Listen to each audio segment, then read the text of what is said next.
gearing up for war, don't get it mixed up. I come in peace, kid. I'm bringing commentary and the new releases. I put them hours in to get prepared now. We play on expert level, don't be scared now. I'ma destroy you when I'm forza, I can tear it down. If you ain't tuned into the channel, keep your head down. Cut the fix up with some Xbox babies, put the switch up. See me gearing up for war, don't get it mixed up. I come in peace, kid. I'm bringing commentary and the new releases. I put them hours in to get prepared now. We play on expert level, don't be scared now. I'ma destroy you when I'm forza, I can tear it down. If you ain't tuned into the channel, keep your head down.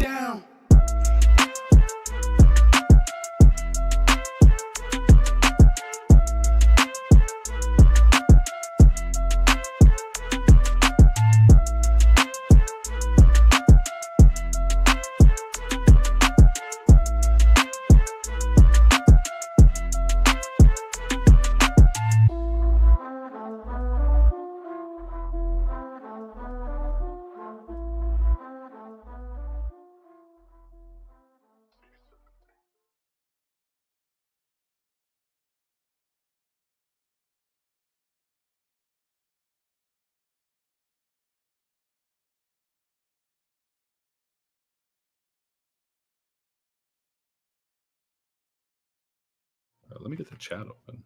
Yo, welcome to The Fix. We're going to return here, folks. Glad to have you guys with us tonight. I'm here joined by my co-host, co-star, Daniel J. McGee. By the way, before I go any further, actually, because I just said I needed to do it, let me make sure that the microphone is actually correct. If you could do us a favor, chat, Soil Tech, brother, let me know how well, if you can hear me and Danny, okay? If you can hear me, say, let me know. Hello. Yeah, I just pulled up the stream. I can hear me. Okay, cool. Yeah, he says I can hear you. Okay, cool. Biff says he can hear us both. All right, thank you, guys. Because hearing myself on echo is too much. Yeah. Thanks, everybody. I appreciate it. Yeah, because I forgot to check that, and there was some new update on OBS, and I was like, oh, I knew I forgot to do something. But anyway, yeah, thank you all for being here. Again, of course, myself and Daniel J. McGee. Yeah. Hello. I don't know. It's weird. I feel like I've already been talking for a while, so I forgot that I had to still do this part. Yeah, we're going to have a good show tonight, folks. We're not going to try to overstay our welcome. I say that every time, and we end up like 3 hours just about. So I'm trying to stay consistent here because I actually do want to wrap this up to get to a few things I got to take care of in real life, as well as, being honest, I want to get back on what you call it, Expedition 33. Danny, did you get a chance to play that yet? No, not yet. I've got it installed, but I'm behind a couple games. Okay. I did finish a couple since the last time we talked. I don't think we talked since I finished a couple of these at least.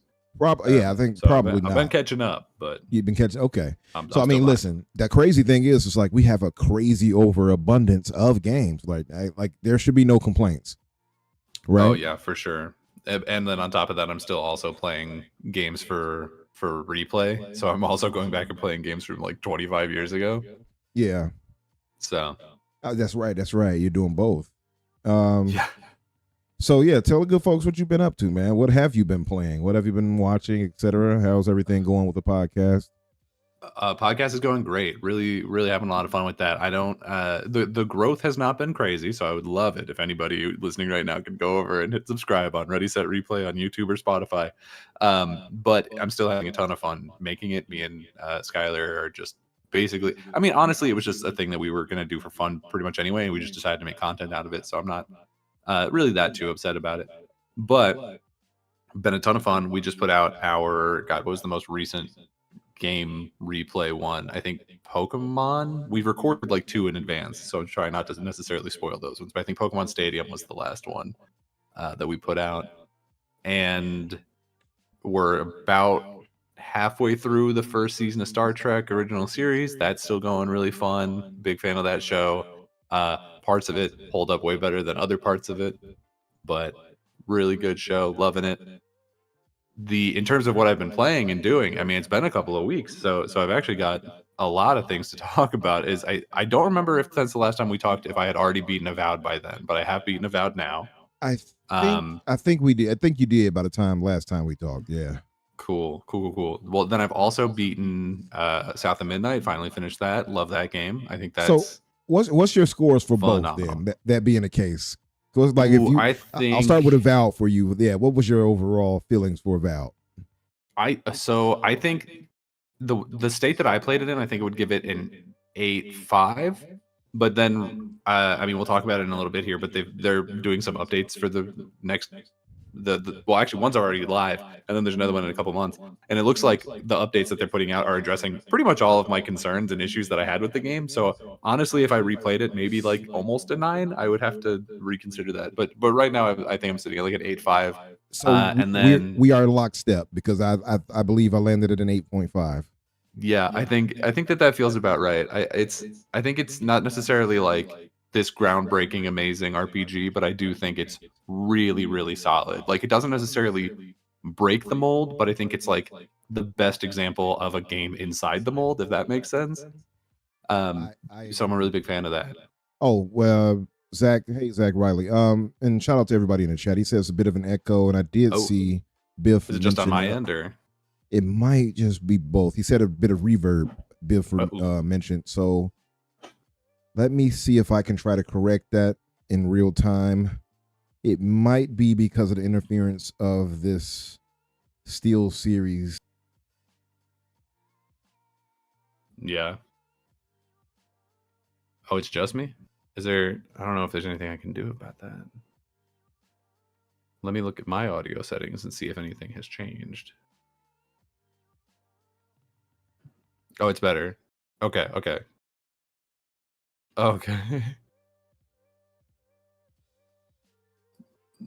I was concerned because my my computer updated, I guess, last night, and so whenever I can't hear myself in the background of your audio now, though. But oh no, now it's good. We don't hear Umbra. Hold on, we got to do a little bit of troubleshooting. Oh wow, look at this. Okay, so when I turned that off, you can hear me, Danny, but they can't. Okay. Here it is. You all should be able to hear me now. When I turned off the Steel Series mixer, it turned it off in OBS too. Huh. I guess it was connected on that too. Yeah, so that's interesting. Okay, but it's fixed now. Thank you, Zach. Appreciate it. And Biff, thanks. Appreciate you guys. No echo anymore. Okay, yeah. I'm going to just keep that Steel Series. I'm going to uninstall that Steel Series thing because it's causing more issues. Yeah, that thing seems complicated. Yeah, it complicates things. I can't have two mixers running, the physical and the digital one. But, yeah, I'm sorry, man. Getting back to you. The South of Midnight. Now, you came away liking it. What was your feelings on that? I like it a lot. I think I definitely like it more than Avowed. I think that it tells like a really impactful story. I think it's great. I love the art style of it. I think people were way too harsh about the combat of it. Like I understand maybe people thinking that it gets repetitive, but also there's just like not that much fighting in the game anyway. Exactly. I don't feel like it feels mostly like a platformer. Yep. And I don't know, like I was still unlocking new abilities by like, I don't know, 75% of the way through the game. So the thing that people kept saying about like, oh, it just doesn't change throughout the game like at all. It's like, I just think that that's factually incorrect. Like you're constantly getting new powers and new ways to do things. So I don't understand that necessarily. But I think the story is really great. I think the art style is great. The music is phenomenal. While I was playing it, I went back and listened to some of the other podcasts that you were on talking about it because I remembered that there was a specific chapter that you kept saying was like super impactful for you. Yeah. And it was the like chapter 11 was it for you? I don't know them by number, but it was the one with the like fish lady. Yeah, with the mother, the rock. Yeah, I forgot how they call it. Rakatonkan. I forgot what the name. Something. It was some crazy name. Yeah, no, that's a really good chapter. I really love the like folklore in it. I think some of them are better than others. The Tuto Tom one I think is a great fight, but the like folklore behind it isn't as interesting to me. Right. But yeah, I love that game. I think I would give that game like a really solid 9, maybe even like a 9.5, depending. Look at you. All right. So look, see, I think it's great. Typically, you are more of a harsher critic than me, right? I think we agree there, right? Like I'm typically for sure. Yeah. Now you came away with the exact same feelings that the same ones. Okay, cool. Yeah, from both. Isn't that something? By the way, Slow-Mo, I saw this right here, what you said in the chat. Blasphemy against UE5 will not be tolerated, sir. He says that thing works about as well as UE5. See, Damn. This is why we can't have good things right here, y'all. This is why. Shout out to Slow-Mo. But yeah, man, you came away with the exact same feeling. Like, and you hit it right on the head. Like people were I think people overemphasized the hate of the combat. Like it wasn't that bad. I really think that there's this, and it's not just with Xbox, although maybe it's because I'm playing a lot more Xbox games than anything else lately, just because of Game Pass and because I like don't have a ton of money. Yeah. But I think maybe it is just maybe not all games, but at least a lot of games where it just feels like people are just like looking for reasons to hate it. And I guess for this one, it was the combat, because the combat wasn't like particularly amazing. But I think it would be genuinely challenging to find a way to say that it did something wrong with the combat. At the absolute most, I could hear somebody being like, yeah, maybe it's a little boring if you just didn't particularly like it yourself. I didn't have a problem with it. I thought it was totally fine, if not good. And the thing is like, okay, so it registered even more with me just be based off a lot of the source material, right? Obviously. Oh yeah, I'm sure. But is even that being said, it shows that it's not like it's only black people can connect to this. That's not the thing. Anybody who can relate to just human stories should be able to have this be relevant to them, right? Yeah, I mean, like there are obviously stories about Southern folklore, and like this Southern Gothic setting is very much like it's very black. It's just that's what the folklore is. It is like Creole ass. Absolutely, like, that is what it is. And so yeah, I imagine the people who actually like live in that culture, or even like tertiarily attached to it, definitely have more connection to it than I would. But like at its core, like South of Midnight is just a game about empathy and like hearing other people's stories and trying to understand the way that they feel, or at least like I don't know, just like being someone to hear what other people are saying, because that's at the end of the day, like that's sort of what a weaver is. It's just like she doesn't go in and like fix the problems, she just understands the problems and then like is there for the people who are suffering from the results of them. Like she's not, with the exception I guess of the mom and the kid, she doesn't like solve any of the problems. Yeah, like that's more not like her job. It's more she's like just there. Yeah, and it's the whole thought of the weaver thing is to maybe untangle some of the mess, right, and get them through that. Yeah, and maybe help them navigate that. Like people would mention like, well, such and such did this with Two-Toed Tom. Why there's no justice being done? It's not like she's going to jail or anything. I'm not going to go into details, but you know what I mean. You know who I'm speaking of. Look, so if there was anybody who needed to go to jail, first of all, it was the first guy. That dude, if anyone needed to go, it was him. Right. I don't know. There's definitely some where I think the first two, in terms of like emotional impact, I think the first two were the weakest, which I guess is unfortunate because some people may have like stopped playing at that point.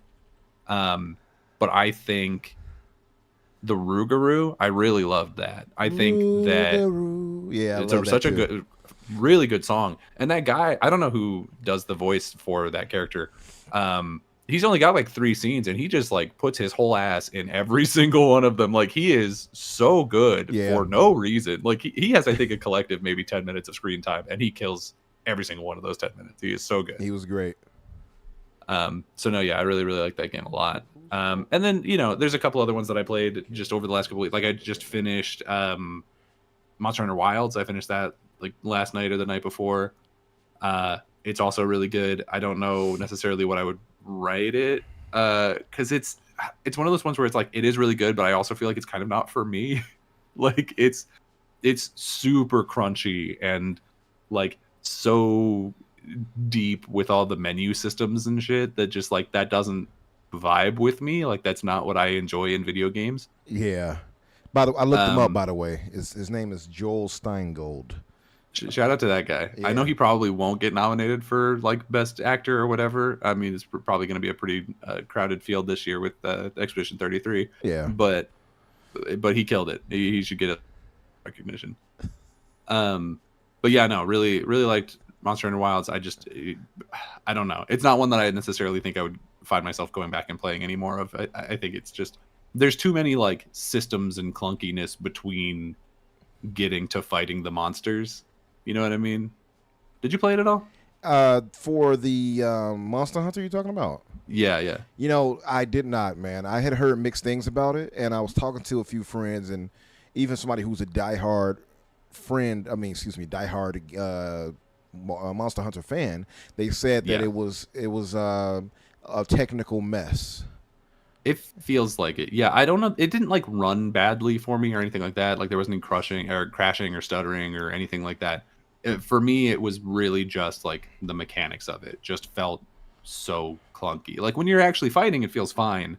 But every time you go back to your camp and it's like, okay, sort through all these menus and like, do I need to eat a meal to like make my stats better? Do I like what does affinity even mean? Like all of these, there's just so much spreadsheet management. I felt the same way. I felt the same way with World. I felt that way when I played. I like a lot of stuff to digest on this that I just didn't want to get into, and I couldn't get into it because of that reason. I think that's absolutely true, and like I respect absolutely the people who love those games. I think I maybe had a better experience with World because I played it like right at launch and I was playing it with friends, and so they were able to sort of like guide me through all the parts of the menus and stuff that I didn't really understand or want to particularly put time into understanding. Whereas this time I was largely playing by myself, so it was just like, man, what's going on here? Wasn't a huge fan of it. So you got my brother Soil Tech in the chat. He says you'll get used to it. He said after 100 hours, it's fine. He says. Okay, all right. No, that's fair. That's fair. And from what I've heard from Monster Hunter fans, it is better and at least since World, it's better and clunky or less clunky than like previous Monster Hunters. They're like, you don't know what it was like before, man. It used to be real ass. And I'm like, well, it's still pretty rough. Still pretty I'm sorry. I did hear that they have some like grappling hook thing that makes traversal much more satisfying and easier, I guess. I didn't really use the grappling hook much. It's mostly the mount, I think, that makes the getting around a lot better. Is you have your little like secret or sacred or however you say it. He's like a little raptor guy that you ride around on. And that definitely speeds things up, and I enjoyed that a lot. Okay. The grappling hook I mostly just used to like grab items. Can you use it for traversal? Probably. I don't know. I don't think I ever did. Can you use it on the enemies to like latch onto them and everything, or? Again, I wouldn't be surprised if it could, but I never used it for that. The number one thing I used it for was just grabbing items off the ground, or you could like pull things down like boulders or something to like fall onto the monster. It seemed like those were the two things that I used it the most for, at least. I don't remember doing anything else with it. You were getting your scorpion on. Get over here. A little bit, yeah. So Slow-Mo says, little known fact, since you guys are talking about South of Midnight, Compulsion made it on UE4 because it's more stable and better performance than UE5. Yeah, that might be true. Yeah, I wouldn't know. And he says the dev said that. He's just came here to spread chaos and misinformation. Splendiferous, what's up, brother? And G Maybe says that hide and seek mechanic was so understated. It's in its connection to the story that got me big time. What's that? What do you mean by that one? Which one? Oh, with the baby, the like monster kid that was in the swamp as he was hiding and seek, and he like couldn't. Yeah, that's right. That's right. That was the hide and seek. He was doing hide and seek with with Hazel. That's true. Yes, blatant misinformation, Slow-Mo. We don't like to propagate misinformation here on the Fix. The hide and seek thing, I didn't catch necessarily specifically what the like reference of that was. There was a lot of like pretty subtle subtext in that entire chapter. But I definitely didn't catch specifically what the hide and seek thing was about. But I'm sure it had something. There's a lot going on in that game, frankly. Splin, this is Crypt Custodian. It's somewhat of a Metroidvania. I love Metroidvanias, by the way. Me and shout out to Everborn Saga. Me and him are big on those. This is actually really unique. I would highly recommend it. For I had to look at my nephew because he's blowing into this dang DualSense controller playing Astro Bot. I'm talking. I'm like, what is this noise? What are you doing? Just blowing into it. Anyway, yeah, G, maybe that section. That's what me and Danny were talking about. That whole chapter 11 itself, and me Slow Mo and Lucius and a bunch of us all were talking about this. Kay Asante, that part got me so good. I'm just gonna be honest. I'm a grown ass man. I ain't gonna lie. I have no shame in it, and I've gotten past the point of the machismo. But that had a brother tearing up. It was that powerful, and I thought the song choice and how powerful that song was, man, just beautiful. I was blown away by that chapter all the way through. Yeah, you know what? As far as myself, man, I want to move us forward a bit. I had been playing again Expedition 33. I beat it. I'm on New Game Plus. I'm 100 plus hours in, just about, I think, if I'm not past that. I can't put the game down. I downloaded. I was playing it so much. I said, you know what? I can't go to work and not play this too. So I downloaded it to my ROG Ally and played it at work too. That's how much this game has a lock on me. Like it's that damn good. I came to a conclusion after thinking about it. And I think this might be one of the games of the generation. I'm dead serious. First game I think I've ever said outside of The Witcher 3 and Red Dead Redemption 2 that I think is a 10 out of 10. And now clearly nothing is perfect, so nothing is really a 10 out of 10. Yeah, for sure. But still. But for all it does right, it's hard to find fault. Maybe you would say the platforming sections. But that right there is very optional. You don't have to do that. You know what I mean? That's a little something to give you a little something, right? Like, oh, look, you can also do these little things, little, side activities to climb stuff or whatever for bikinis and swimsuit wear. It's not. You don't have to do that. Yeah, it's like extra outfits. Yeah, you believe it or not, you get like bikinis and swim trunks and all that for the males or whatever. But it is it's just optional. So I'm not going to fault the game for that. You know what I mean? So yeah. I just think it's phenomenal, and I can't wait for you to actually get into it and play it. If you can, please avoid spoilers, please. Because I've been even trying to avoid just like having people hype it up a lot too. Like whenever I see like here's our review for this thing, or like, oh my god, so like I'll just scroll straight past it and not read it, because I don't want to go into it with like this concept of like, oh my god, it's the best thing that's ever happened, because I don't want to get like poisoned against it a little bit. I get you. But it makes sense. It looks great. It looks so good. It might be a while before I get to it, but it looks so good. It really is, man. I mean, once you get, okay. Well, they did some changes for like characters. It won't really matter to you because by the time you play it, it'll be whatever. You probably only go like one playthrough, and they have like optional bosses. It's very unique because it feels like it's an RPG, but it's also it has a weird. It's turn-based, but it also has a parry mechanic / dodging mechanic that you can do. So you don't just have to stand there and get hit, right? And it's unique, too, because it has a very Dark Souls-esque feel to it in some ways. It's not quite like that, but just a little. It gives you that thought. It's not. I don't want you to get the wrong idea, but it's yeah. It does have elements. At least it feels like, at least the way the boss design, how they look, and how you can parry and roll out of the way, or at least jump out of the way. Actually, you can jump and you can roll during combat as well, depending on what's needed. But I have to say, man, the attacks are great. The effects for everything look great. The OST is phenomenal. The voice acting, I've heard a couple little songs out of it. Yeah, man. I don't want to keep hyping it like you said, because I don't want you to be like. Honestly, it'll probably be so long because I still have to go back and play Metaphor. I want to do that before Expedition 33. So it's going to be a minute. It's going to be a real minute before I get to. Oh wait, you're in for a treat, because that's too like. I gave Metaphor. I think I landed on a 9 or 9.5 for Metaphor. I think. What was it? I forgot. I started it. I started it a while ago. I'll probably restart it whenever I actually sit down to play it. Yeah. But the first little, I don't know, like maybe 5 hours that I played was great. I was a really big fan of what I was seeing there. It's really good. It's just a lot of talking in between things people complained about. Yeah. Yeah. I mean, that's Atlas though. That's the Persona games as well. So I'm kind of used to that. Oh, okay, cool. So you understand it. Like that was my first ever Atlas game. So for me, and I didn't mind it, but I know people were like, "Ah, it's a lot of talking." I'm like, whatever.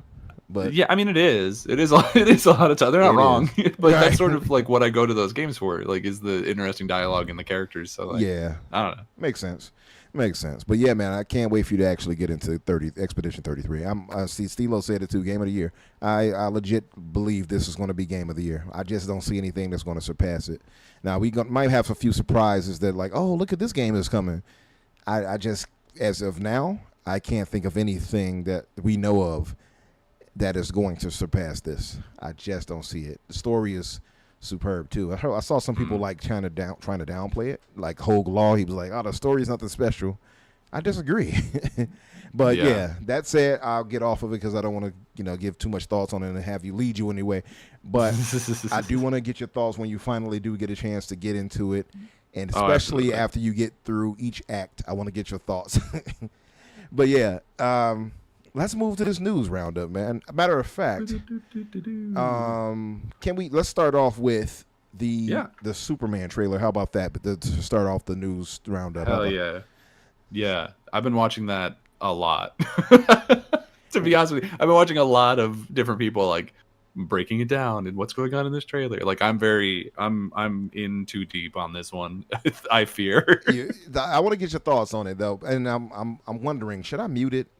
Because they're probably there's copyright music in it. Yeah. Okay. The John Williams thing will get you. Oh, they got the John Williams also, thing? Didn't they what now? Didn't they get us one time for just having the Superman first teaser? They absolutely did get us last time just for having it on. Period. So I'm prepared for it to happen. Yeah, I'm prepared for it to happen again. But in the meantime, if the stream ends, everybody, that's what happened. You'll know, right? If that's what happens. So I'll rewind a bit because here, I know a lot of people pointed out. She was like, "Hey, so Clark, Superman," and then he transitioned here a bit. And what did you think about this part? Like, I guess I'll play a bit of this so they can actually hear this part. Him like sitting forward for the Miss Lane. Let's see. Here it is. Yeah. Ready? Let's do it, Cronkite. Superman. Miss Lane. That'll be it for that. But yeah.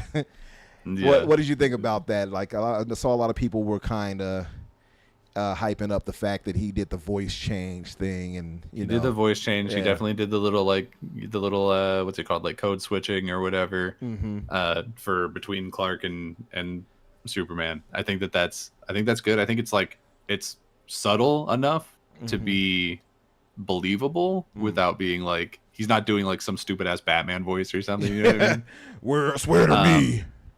This whole interview scene that we see, I think, is such a great representation of like who Lois is. Like she's in a relationship with this guy, but she's not going easy on him. Like she's sort of coaching him through like, hey, people are gonna ask you these questions. Like you are Superman. Like you need to know how to, like, she's sort of getting him, I think, like press ready. You know what I mean? She's doing the PR training for Clark here. It's absolutely. And yeah.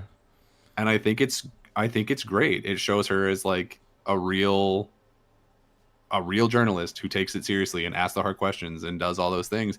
And I think that's great. You know, it's been a long time since the movies have really made Lois anything other than just the love interest.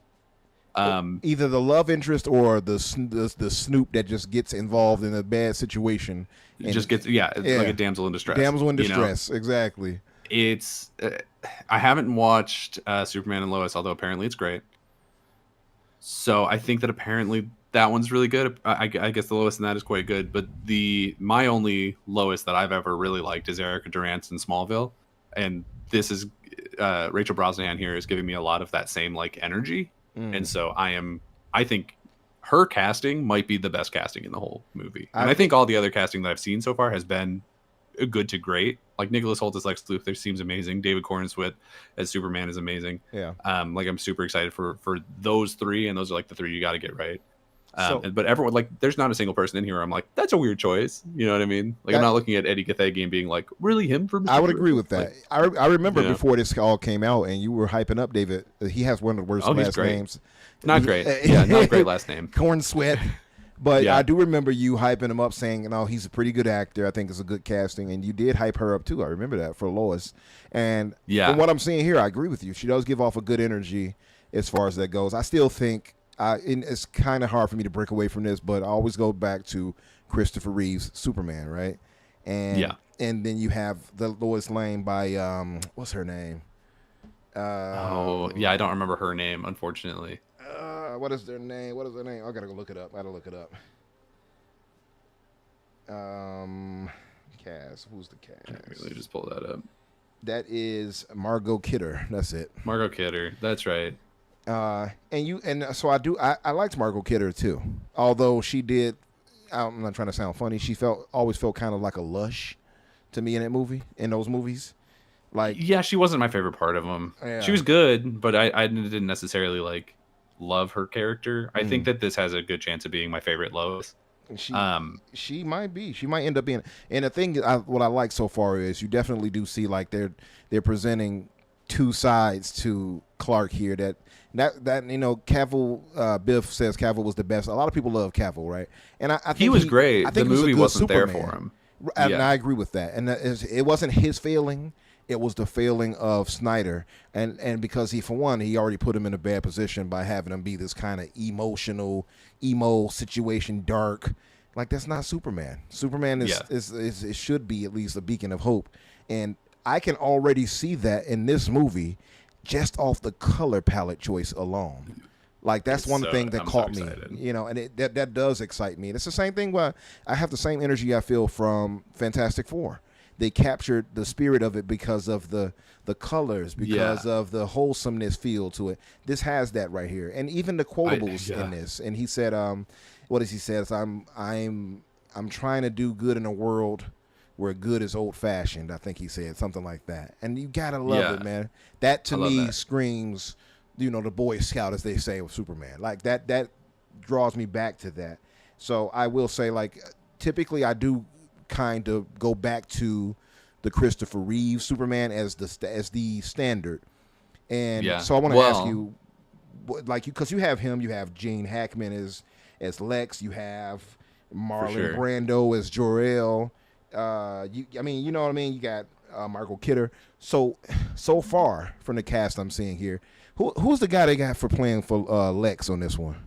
Is Nicholas Hoult. Nicholas Hoult, and he's been pretty really good. I like him. I don't know if he's won an Academy Award. He's definitely been nominated for a couple. But he's also like no slouch when it comes to like comic book movies. He's played he was Beast in the newer of the X-Men movies. That's right. That's why I remember him from that. Oh, this part I gotta highlight too, but I'll get to this in a second. So you got him, and I think because people were like, well, I like the Superman here, because I want to ask you your thoughts on visually how he looks to you as Superman. Because I see it, but he has a very youthful look, right? And so some people were like, well, Cavill looked more adult in the role, which did look more Superman-esque. But I think what they wanted to do is get somebody who can play the role, has a decent build to look like Superman, but is also young enough where they can continue on in the role for years to come. I think that's exactly right. And I think that they're playing into that with the narrative, too. Like, because you can see even in the interview bit, where like he starts getting kind of worked up, and he has like that youthful like naivety that I think is a big part of who Superman is, at least at the beginning of his career.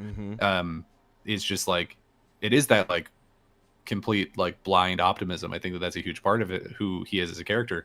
But I also think that we're going to see, probably not just in this movie, but throughout the extent of, I don't know, the first 3 movies or however many, you know, Superman movies we end up getting out of him, this transition of him into a more powerful, more stoic sort of character, because I think that's just sort of what his natural sort of progression arc is. I don't think he'll ever stop being this like beacon of hope, positivity, whatever, but I do think that he'll go more, he'll get better PR training from his time with Lois. Like he'll transition stronger and better at fighting. I and understand like all of these it things. now, basically. Yeah. I get that. I think it's so like his first day on the job, basically. You know? It seems though like this is an established Superman, right? Like it doesn't look like this is straight origin. Also, it's not his first day. I think that James Gunn has said it's like he's been doing it for like a year or something. Like it is still very early in his career, but it's not like day one. Okay, so it's like Superman year one almost, something like that. Sort of, maybe like a little bit past that. Yeah, I don't know. I guess we'll find out when the movie comes out. But Superman he has year been doing two, no, for some amount of time. Yeah, maybe. But so this part here, this was edited. Now people complained about this. I guess you can kind of write it off as it's not really that big of a deal. But this is what I will say. It is like they edited where he doesn't blink here. Bink. I originally, when I saw that, I have to be honest. I don't want to lie. Even I thought it was weird that he blinked. And I say that only because he's freaking Superman. Nothing that these humans would throw at him would ever register to trigger any, anything on his body to be like, oh, I got hit by something.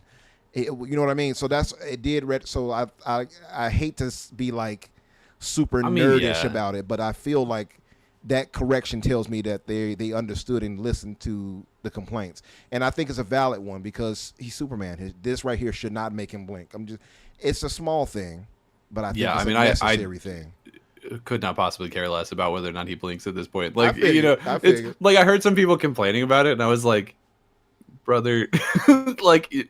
If that's the biggest thing you have to complain about in this movie, like I think we're in an okay place. I saw somebody else highlight too when he saves the lady and he swings. When I get to that part, I'll point it out. This is one thing I said this before. I said I don't care for the collar part of the suit, and I don't care for all those zigzag lines in it. But the zigzag lines is not the worst. To me, I hate the fact of the collar part right here. I would have preferred just to have the collarbone shown. You know what I mean?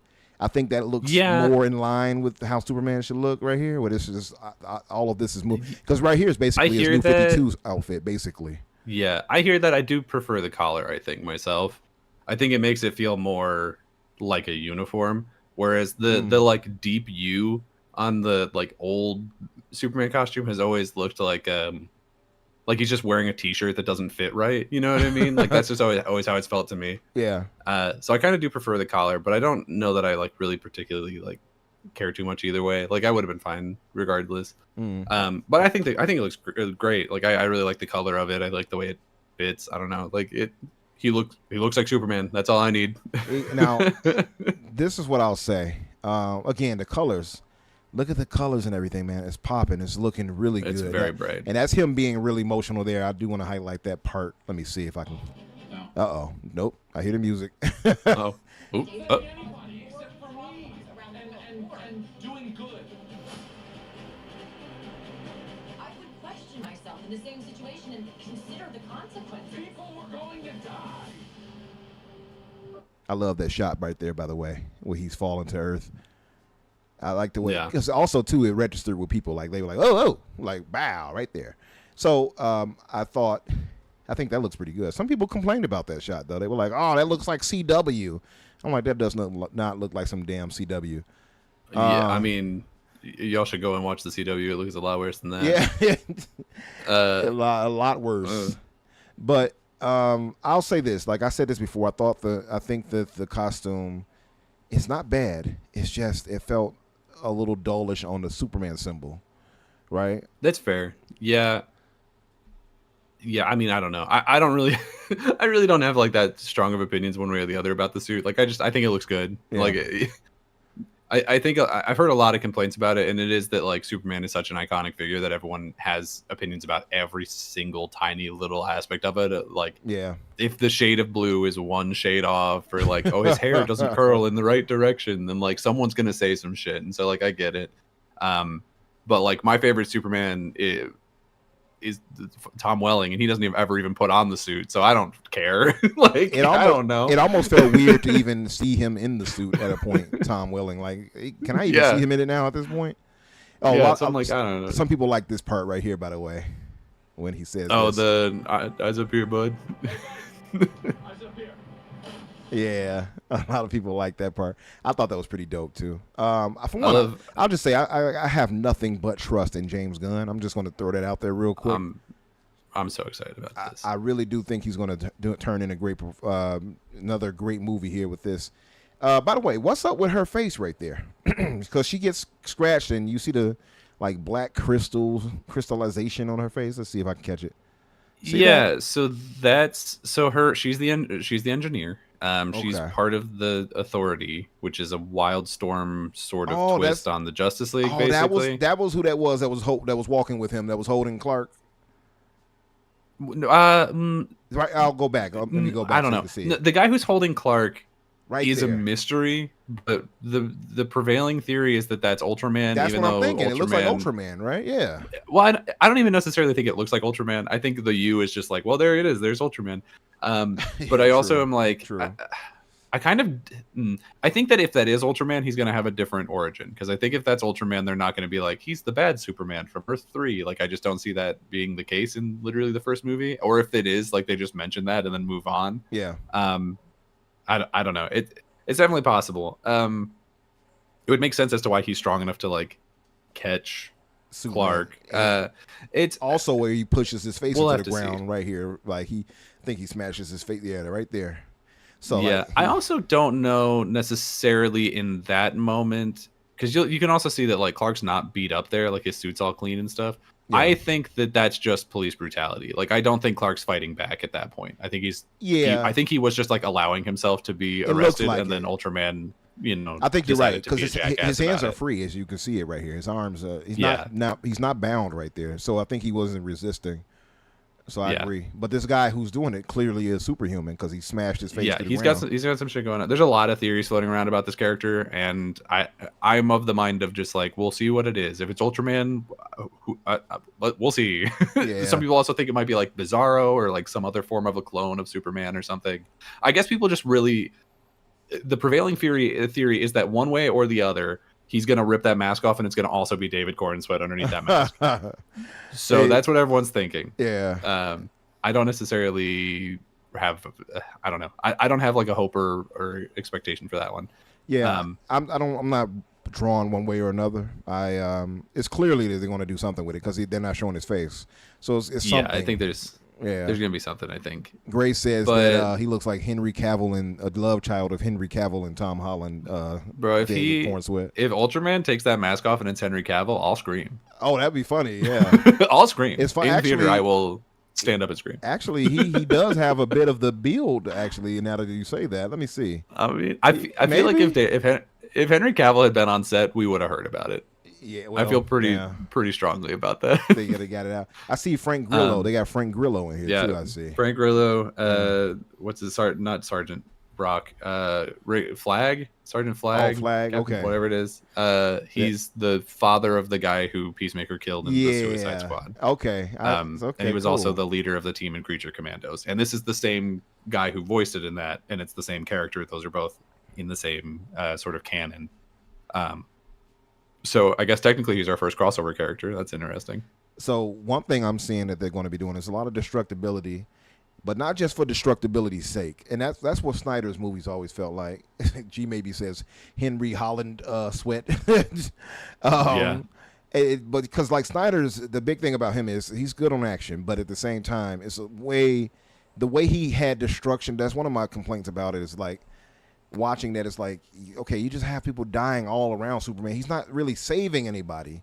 And it's and I still can never get over him and Lois kissing over the grave of what was the Metro I had him on Metropolis.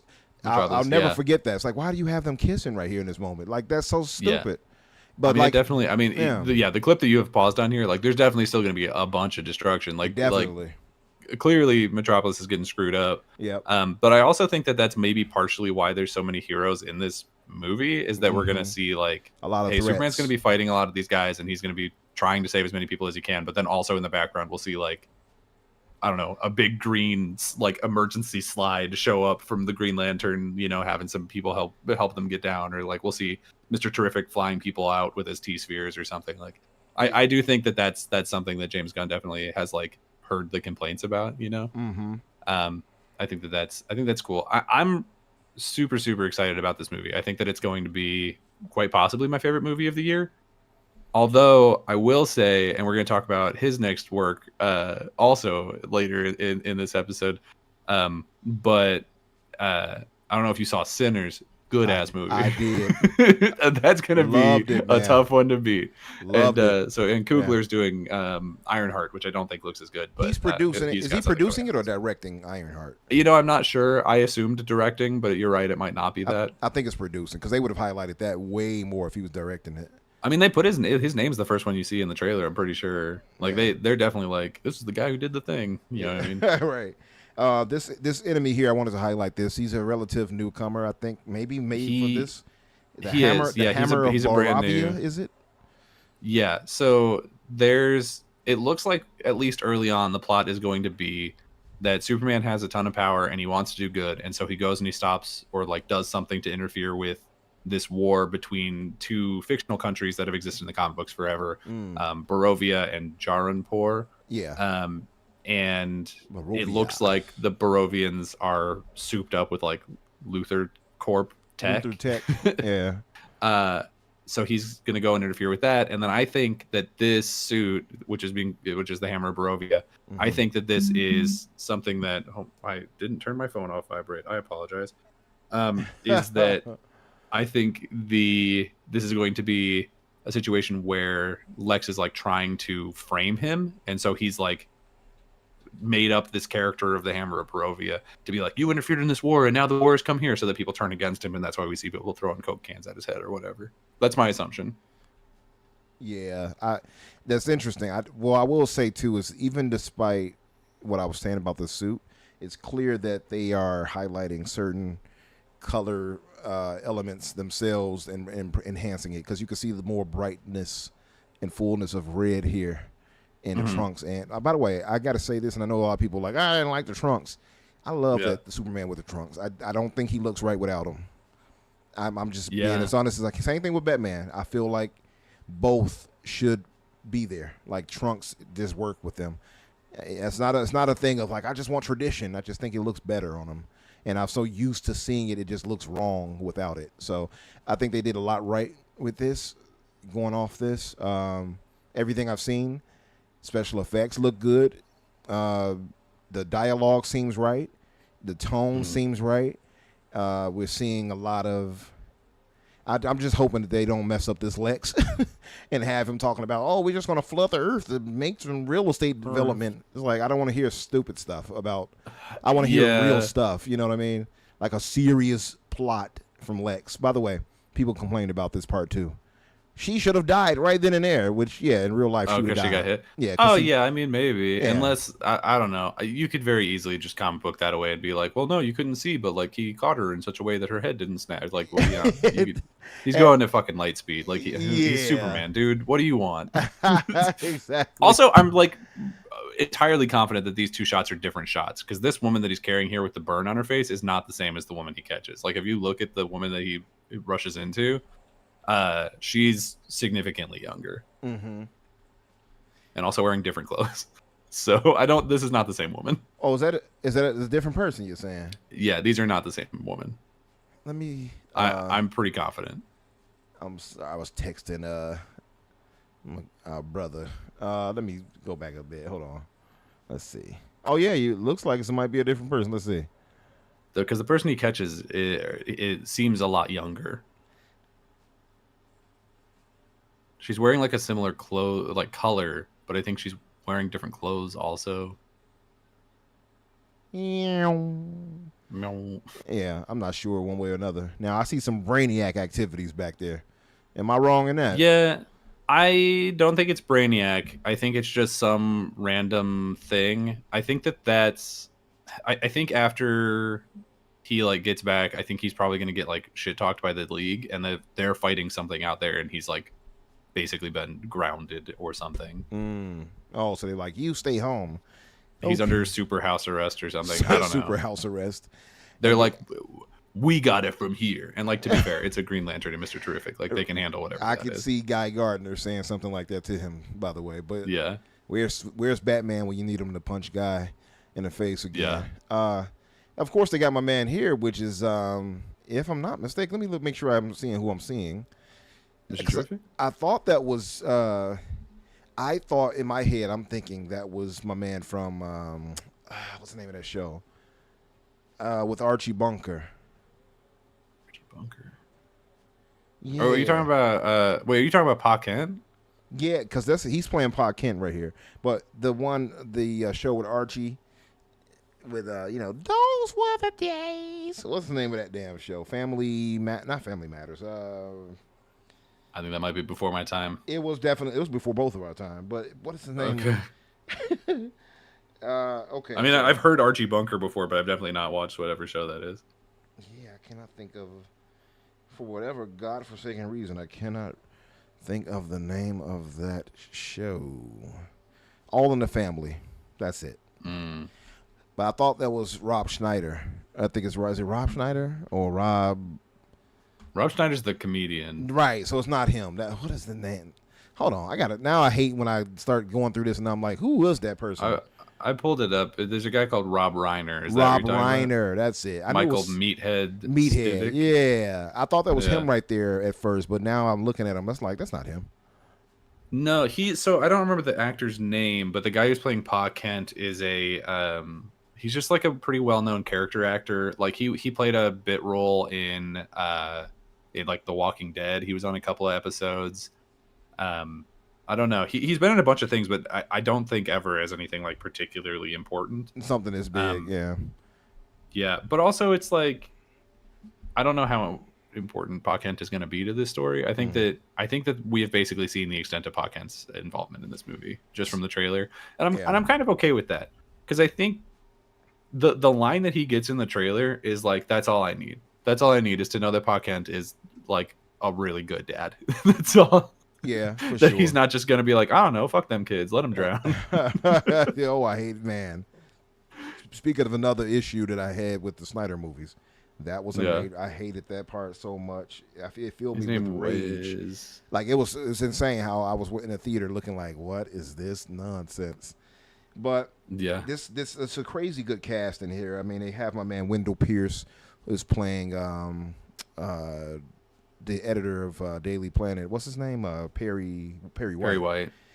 And and it's the guy from The Wire, right? Yeah, he's from The Wire too. Plays on a lot of good stuff. Excellent actor. And I mean, they got Sean. I had to know that Sean Gunn would be put in here by his brother. Yeah, which he is in everything typically, and that he films. Also too, they showed my kid too. By the way, but this man here, what's his name right here? I forgot. But he's playing Mr. What's his name? Is it one? Hold on, let me pull the thing back up. Is it Wonderful or what is it? Oh, Mr. Terrific. Mr. Terrific. Thank you. I need me some ginkgo biloba. I think they did. It's kind of funny how accurate his look is to the comic. Like it looks kind of ridiculous, but it's perfectly in line with the comic right here. Like he looks just right. It's real good. No, that actor is Eddie Gathegi. So most people in the like comic book space will probably know him from he was in X-Men First Class. He was Darwin. He was the guy who couldn't die but then died. Right, that's right. He was. That was probably the thing that most people know him from. I know him from a movie called, I think it was called Princess of the Row. Let me check. But it was like a sort of an indie movie where he played like a homeless war vet. It was really, really good, and he was the lead in that. Yeah, it was called Princess of the Row. I see Superman getting super abused here. By the way, who is this sitting down right here? Is that Metamorpho? Oh, that's Metamorpho. That's what I thought. I see the different white legs. Rex. Yeah. And then you got the super Master Chief police coming here and beating them. Okay. Yeah, I don't know if those are going to end up being people in super suits or robots. Traditionally, Lex Luthor has robots, but I also think that those don't look like they're moving in a particularly robotic way. So I don't know. Okay. I see that, and I see Superman here in a cloud of debris and dust. That looks pretty cool, that shot. This shot was pretty cool right here, of course, with Guy, Hawk Girl, and Mr. Terrific. With our loser Justice League hanging out. Let me see if there it is. Some people were like, "What's up with his hair?" Nathan Fillion's hair. I'm like, it's pretty comic accurate. It looks terrible, just like it does in the comics. It looks terrible, just like it's supposed to. Right. The one thing I will say though, I'm not a fan of the rubbery look to his suit and all that, but it's miles ahead of what they did for Ryan Reynolds when he played Green Lantern. That was just terrible. Oh, for sure. I also think this is not a permanent suit for him. You know, this is clearly. I mean, they're working together and they're working for like Lord Tech, and I do think at some point in the near future that's going to end up not being the case. Maybe even as early as like the Lanterns show, whenever that happens. So I would expect to see like a proper Green Lantern suit from him sooner rather than later. Probably not in this movie, but pretty soon. Because like the Green Lantern ring makes their suits for them. He could change it whenever he wants, really. Mm-hmm. Yeah, it's true. He can do what he wants to as far as the what do they call it? The constructs. The constructs. Thank you. I'm missing every word tonight. Look, you're good. Don't worry about it. By the way, see this waterfront attack? Is that from that big kaiju? You think? Yeah, I don't know. It's either that or it's like somehow Metamorpho doing something. For some reason, the blockiness of it makes me think of Metamorpho, but I really don't have any idea. Okay. Yeah, it looks. I mean, that's probably what's going to lead to the buildings falling down like they did. So that's what it looks like. Lex losing his. Oh, I his can shit. see that. Yeah, he's having a freak out for right. sure. Yeah. I cleaned your boots. I'll go get them. I love Ma Kent. Yeah, little Ma. No, Ma Kent will ever be as good as Annette O'Toole, but it's all right. Yeah. There it is. The big kaiju. That looks dope though. Let's see it again. He's kind of cute. I think that the kaiju is going to end up being one of like Superman's like creatures that has gotten out. That he puts inside of inside the solar. Yeah, because he has the like zoo of alien creatures from Destroyed Worlds or whatever. Mm-hmm. And I think that they might just like establish that he has that at the beginning of the movie or something. And I think when Lex like breaks in, he'll maybe like free some or something to like try and get them to cause trouble to frame Superman for more stuff. That would just be my assumption. Because otherwise, the creature just looks like a little too cute. You know what I mean? It like does. He's got like them big cutesy puppy face. dog eyes, and it's like I just don't buy him as a bad guy. Yeah. You know? Yeah, I can see that. It does have the cutesy eyes. I'm gonna say, man, I'm hyped for this. And this, I mean, we have it's actually a bunch of movies that I'm actually excited to see. Saw Sinners, love that. Yeah. Going to see the Mission Sinners is Impossible when it comes out May 25th, I think next week. I'm going to go see that. I got to watch the last one though. I did not watch the last one, so I'm going to watch that probably tonight, and then I'm going to go see that next week. I already got some plans set for that, and then we have this coming in July, followed up by Fantastic Four in late July. Yeah. Crazy good movies coming, man, this year in games, and I mean, we got to. If you're talking about geeking out, we got it. You know? Yeah, and then Peacemaker Season 2 is also this year in like August, and apparently the Fallout Season 2 is later this year in December. There's a lot of stuff coming out. And we've already had like 3 crazy big TV shows come out this year because we had Born Again, Andor Season 2, Last of Us Season 2, although the reviews of Last of Us have been pretty divisive from what I understand. I haven't started watching Season 2 of that yet. But Andor got like crazy good reviews. Oh, they got that. Andor's killing it. Final Destination Bloodlines apparently got a really high rating. I've never cared for those movies, but I'm glad that they are good for the people who care about them. The thing about those movies is they leave a terrible impression on you because every time I get on the expressway and I see these trucks, I'm like, I gotta get from behind this truck right now because I feel like some things gonna fall flying through and fly through my the windshield or something. But yeah, so we got a super chat here by our good brother Jax82, a $5 super chat. Thank you, brother. Really appreciate it. He says, Umbra, what's your top 5 games made in Unreal Engine 5? Man, that's tough. Okay, so Black Myth Wukong, one of my favorite games of last year. Fantastic. Not without its issues because of Unreal Engine 5 stutter issues, but I did play it on PC where I didn't have much issue.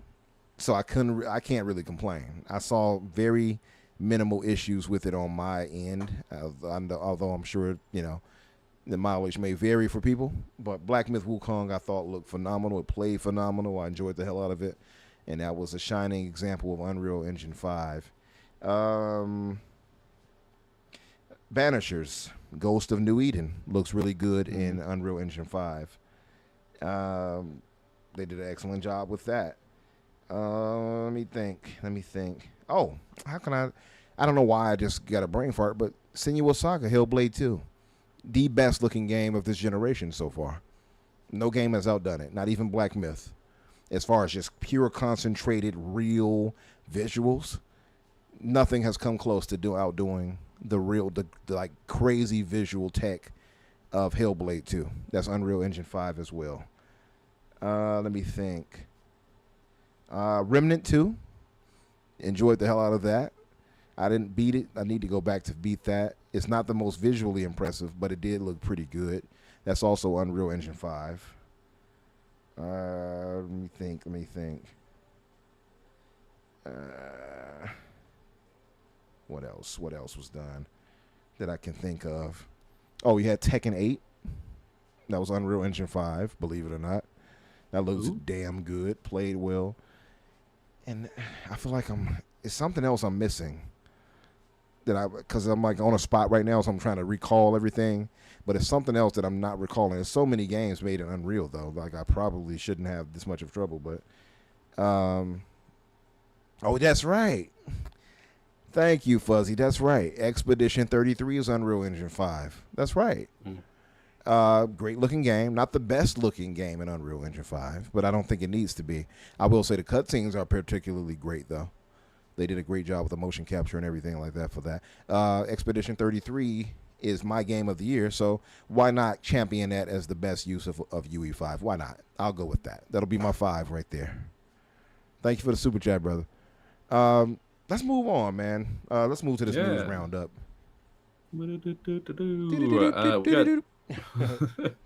We've got one more trailer to talk about, I guess. Hey, that Ironheart trailer also came out. I think the same day, or maybe it was today. Yeah. It's the first look at the Ironheart TV show.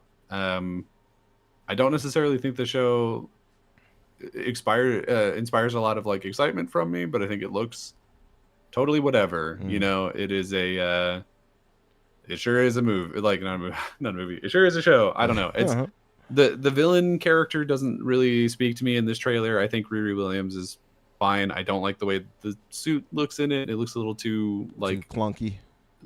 Not even. I think it almost looks too like. It looks like a transformer, and I feel like the rest of the aesthetic of the show is more like grungy, and I kind of wish that her suit fit that aesthetic better instead of like. And all of a sudden, I'm flying around in a Gundam. You know what I mean? I get you. So if I'm not mistaken, Ironheart is supposed to be set in Chicago, right? If I'm not mistaken. That would explain why the city looks so gross. Hey. No Chicago or UE5 slander is allowed. But but you know, I was wondering, like, I see some people and I kind of wonder, like, why not bring her to a movie first? But maybe that's too experimental for the cash that would have cost, right? So I kind of get it.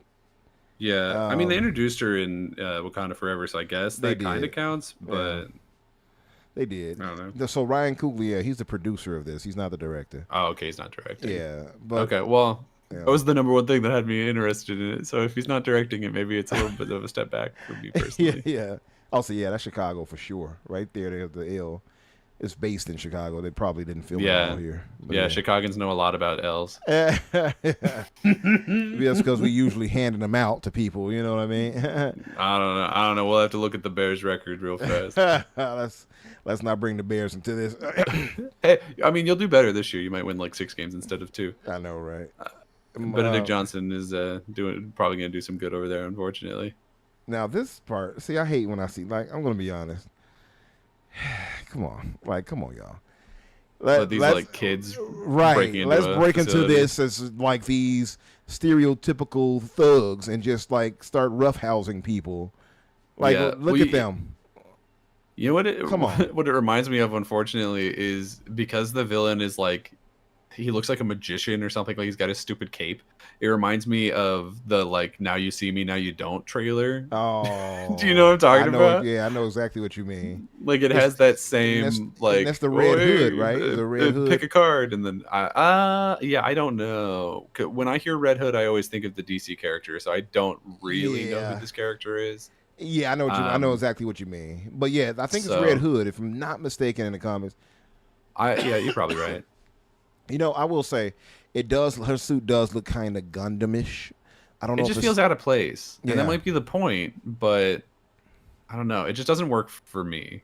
It doesn't look bad to me. I will say It doesn't like, look bad. I don't think it looks bad. I just don't think it fits the rest of the show that we've seen in the trailer. Yeah, Chicago, baby, all day right here. That's Chicago for sure. It's interesting. I'll say it's definitely it has a Gundam-ish look to it to me. Like it's mecha. It's not the typical sleek Iron Man design. You know. Yeah. It's interesting. It does look like she has a couple of suits, so maybe I'll like some of them. This one here at the end looks a little bit more ramshackle, and I think maybe I'll like that one better. It does have I do kind of see the Transformers thought that you were saying though. There's a little bit of that. Yeah. I don't know who this like guy in the chair character is, but he seems gross to me. I don't know. Maybe he'll warm up to, or I'll warm up to him. But Yeah. right now I'm not vibing with him, unfortunately. Yeah, I will say, just looking at this, it has some. That's got to be her mom. Yeah, that's for sure her mother. It's got some cliches that I'm sure is going to rub me the wrong way. I do like the way the suit looks, though it does look kind of out of place. I kind of see what you mean, but it's interesting. It has an interesting look to it. It's definitely different enough that it's not like, oh, this is Iron Girl, right? Yeah. So there is that. I'll say this: if I could sit through Secret Invasion, I can sit through this. Oh yeah, this will definitely be better than that. That's not even a question. Yeah, because Secret Invasion was atrocious. I don't know how how they allowed that to. I still don't understand that. Same thing with Inhumans. They mishandled the Inhumans too. But do you mean the Inhumans like Hulu show from forever ago, or do you mean the Eternals movie? No, not the Eternals. The Inhumans with with Medusa and Black Bolt.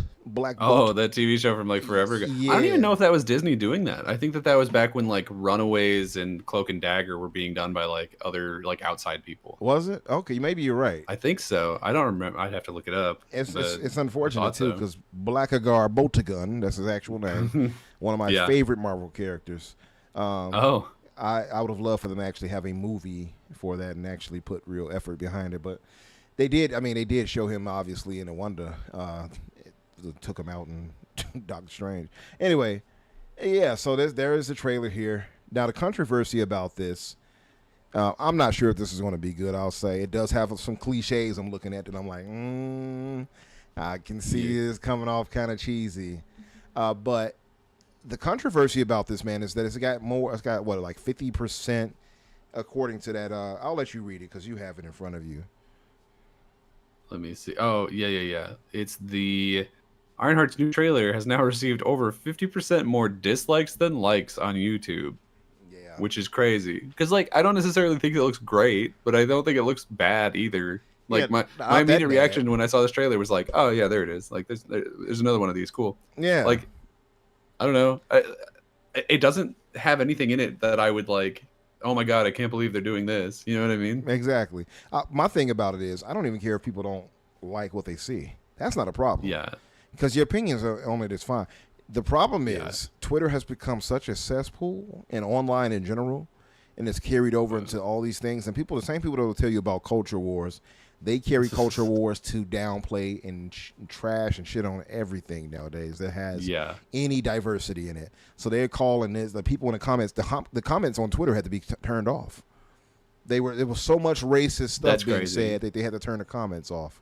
This isn't even the first not black at all person-led Marvel thing. This is like the 10th thing at this point. We've had 2 Black Panthers. We had Falcon and Winter Soldier. We had Captain America before. there's probably at least one other that I'm forgetting about, but like, why this one? Why is this the one? Why is this the one? I don't know. And they're like, oh, DEI. It's like, oh, please stop with that DEI nonsense. It's so stupid.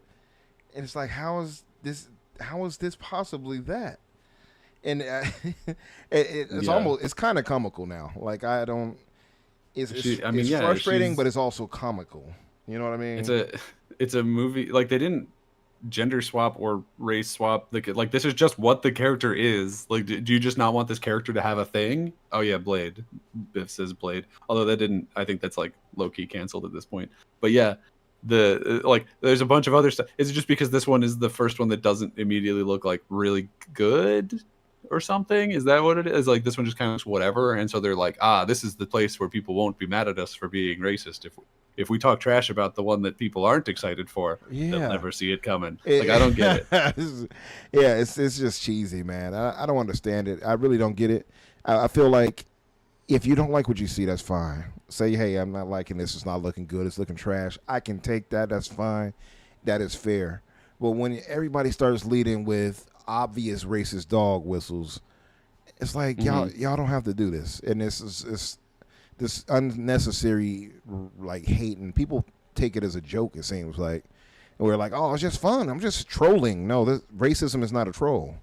You know what I mean? Yeah. And I could never quite understand it because I don't have that in my heart. So there's never been a day that's gone by where I'm like, this other racial group is this name or slur, right? It's never crossed my mind to call anybody else something else. So I don't get it. And it's like, why is people so damaged nowadays? And it feels like, I don't know, man. It feels like we're coming to a head or something, or something is going to have to happen before we go back the right direction. You know what I mean? But yeah, and it's all infecting all of the stuff we love, from movies to games to everything else. And it's just like, it's a shame to me, honestly. I hate that it's invaded the stuff we love as a hobby. That's what I'll say.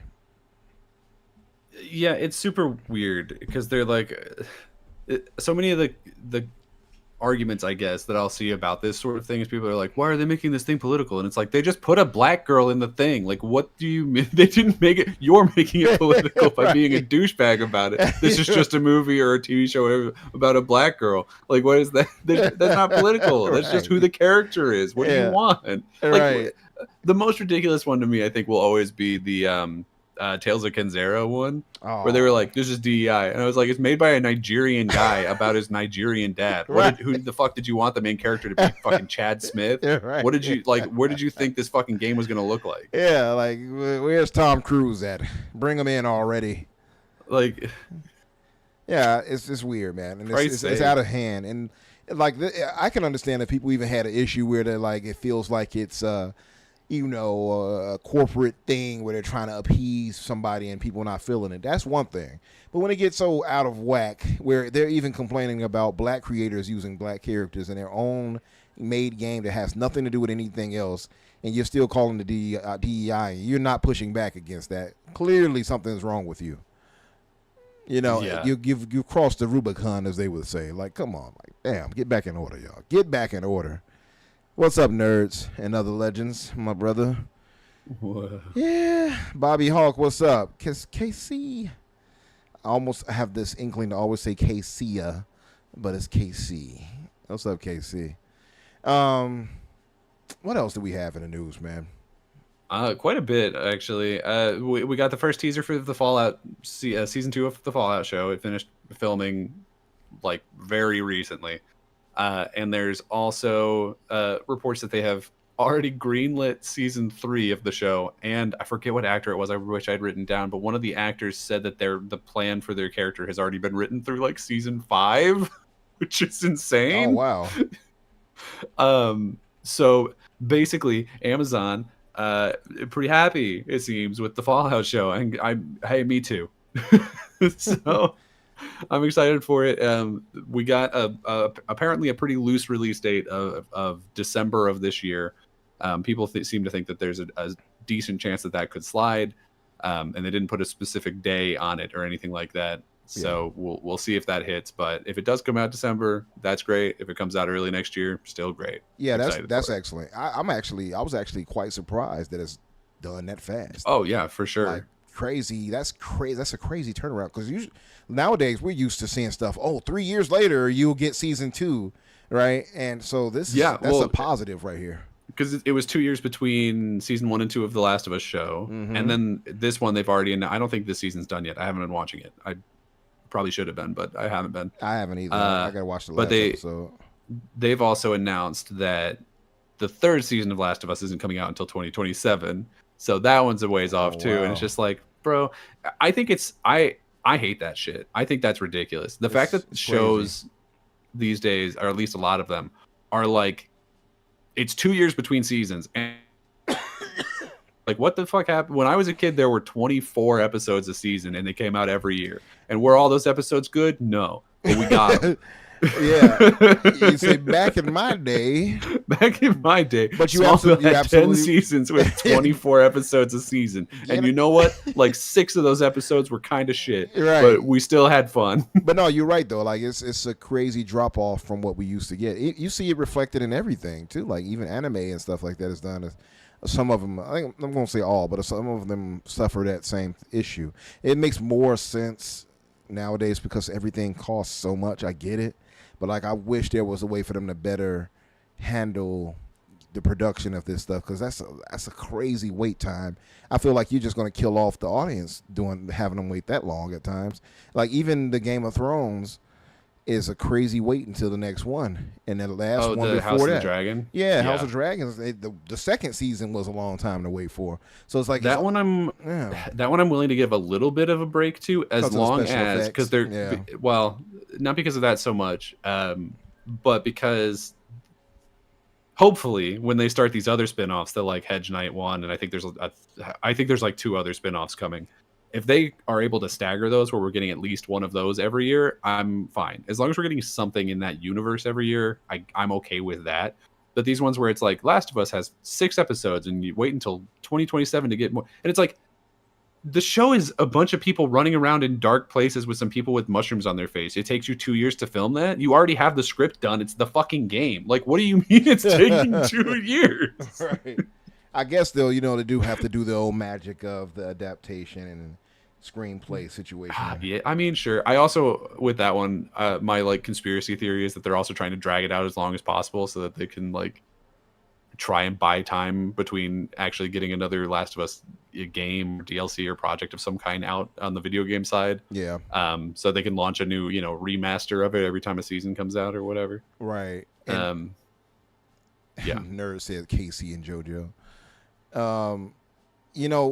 Speaking of like the whole HBO thing, because I'm thinking of the Last of Us and stuff like that. What's up with Warner Brothers and Disney Discovery, should I say, with this whole HBO Max fiasco? Have you been seeing that? Yeah, I think fiasco might be overselling a little bit. They had a guy who took over for a little while, and he was like, we should call it Max because the Warner Brothers streaming service is more than just HBO. And then they did that, and people were like, well, that's stupid. And so that guy is gone, and they brought back in the old guy, and he was like, okay, well, we're changing it back to HBO Max because I liked it better that way. But I think then they switched it like I think that's 3 or pretty 4 much times. it. I thought it was switched like 3 or 4 times or something like that. They may have. I'm only familiar with it being HBO Max and then Max and now HBO Max again. Okay. There may have been another one in the middle there that I wasn't familiar with, but those are the only ones I know about. Yeah, because I thought, I'm pretty sure they switched it it was like 3 times or something like that. It was HBO Max, it was Max, it was another. I saw a tweet that even highlighted it. I forgot what it was. I should have shared it into the chat. That's what I should have done. But yeah, either way, I just thought it was kind of weird. It is funny. Oh, that's what it was. Thing, Nerds that's it. Nerds just it was HBO Go at a point too. That's what it was. Oh, that's stupid. HBO Go is stupid. Dropping the HBO, I think, is the worst idea because I feel like HBO is the selling point. Like that's what people know is they're like, oh, HBO has really high quality shows with like Last of Us and The Wire and all this shit. Yeah, now HBO I think is a major selling point. Like that's why I feel like it should never have dropped it to begin with. They shouldn't. Yeah, and I almost wonder if they did that because they were like, oh well, we're going to be putting in a lot more like DC content, and that's not HBO, but we want people to know that like it's here because there was at one point a separate streaming service for DC content, and it did not work. because there just wasn't enough DC content to feed that whole thing. And also people were like, well, why is this not the same thing? And so now it is. Right.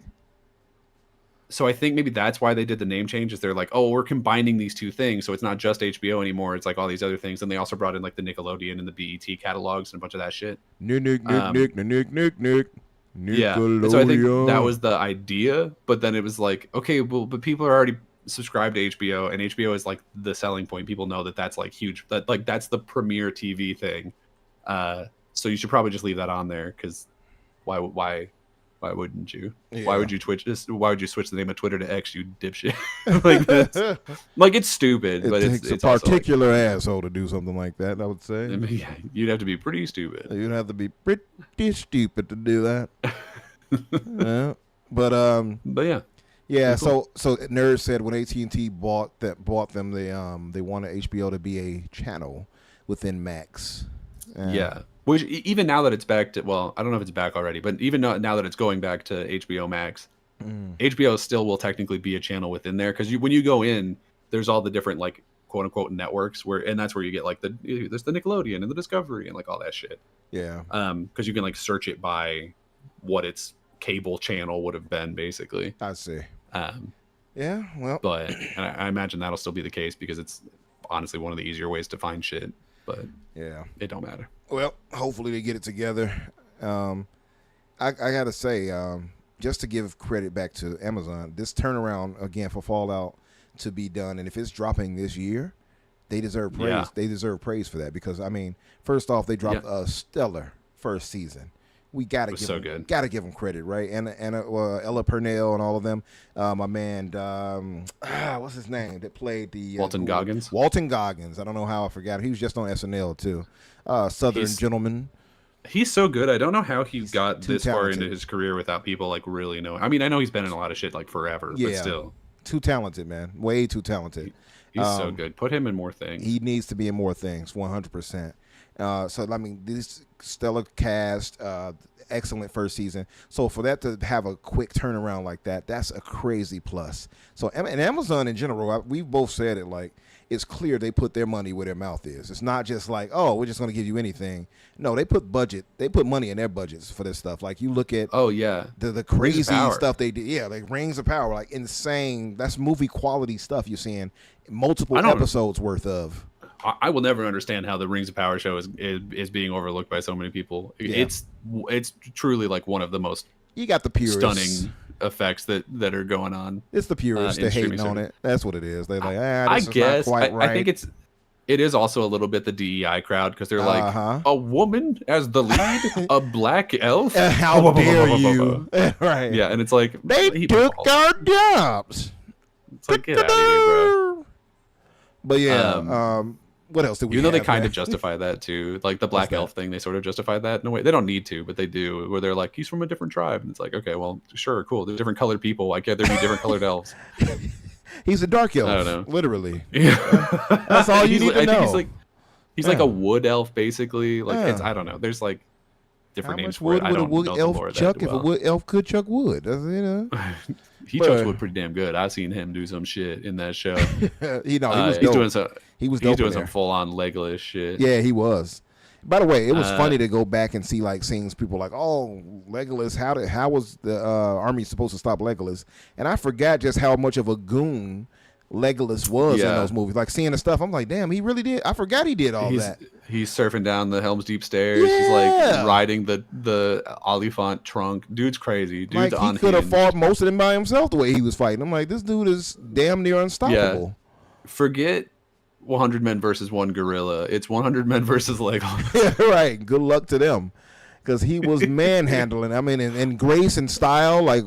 And it's cool how they stuck to the thought of, him, the elves being light on their feet. It was like how he would walk on the snow and didn't leave any footprints and whatever and walked on the elves' head. Not the elves. We definitely got a better shot against the gorilla is all I'm saying. Right, for real.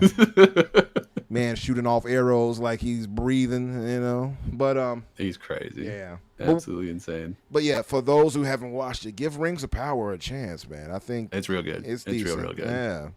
I got to check more of the next season out, though. I didn't watch all of that. I'm behind on a few things. I need Yeah, to get the caught up. last couple episodes of it are like straight up movie quality, and it's like it's a fight, it's a battle for I think the last 2 or 3 episodes. It's been a minute since I watched it, but yeah, it's real good.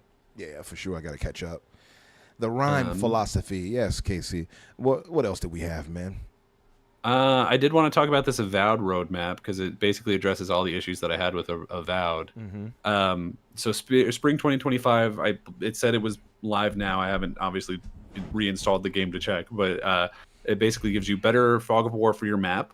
So maybe a little bit easier to clear the map of that, which will be good. It has the arachnophobia safe mode, which I don't really care about, but it's like, I mean, cool, I guess. The big one for me is they added the ability for soul pods to dispel illusions. That was big for me because I one of my only big complaints for the game was that you can use your different like attacks or throwables to do all of the different, what would you call it, like environmental puzzle solving type things. Like you can shoot the thing with lightning to open the doors, or you can like throw a fire grenade to burn away the vines or whatever. But the only thing that you couldn't do was dispel these stupid illusions, and so you had to have Yatsley in your party just in case one of those showed up. So now I happen to have that issue too. So wasn't a fan of it. So they'll have it where you can throw the grenades and get rid of it too. That's what you'll just throw a soul pod at it and it'll fix it. Okay, which I think is that's great. A cool fix. Yeah, because I always had to go back to the camp and switch out. I'm like, okay, let me go grab. Yeah, this and most of stuff. the time it wasn't really worth it anyway because it was just like, oh, there's a chest here with a couple of like I don't know crafting materials in it or whatever, right? So it's nothing just like, too major. Typically, I do remember finding a couple of nice, powerful rings and some of them though. For sure, yeah, there's a couple that are definitely worth it. In summer 2025, they're adding improvements to crafting, cooking, and NPC AI and behavior, which is neat. They're adding new abilities and new unique weapons and armor, which is great. Definitely going to be worth a replay at some point in the near future. Yeah. And then in fall of 2025, they are adding new game plus, photo mode, a new weapon type. So like spear, sword, whatever. It's going to be some new thing like that. Don't know what it'll be. They haven't revealed it as far as I'm aware. They're adding the ability for you to change your appearance, and they're adding new character presets and godlike features for character creation. All of those are really positive. I'm happy for all those things. Yeah, all good things. I do wish that they had actual new missions and stuff. I guess it's a bit much to ask, but yeah, I don't know if this.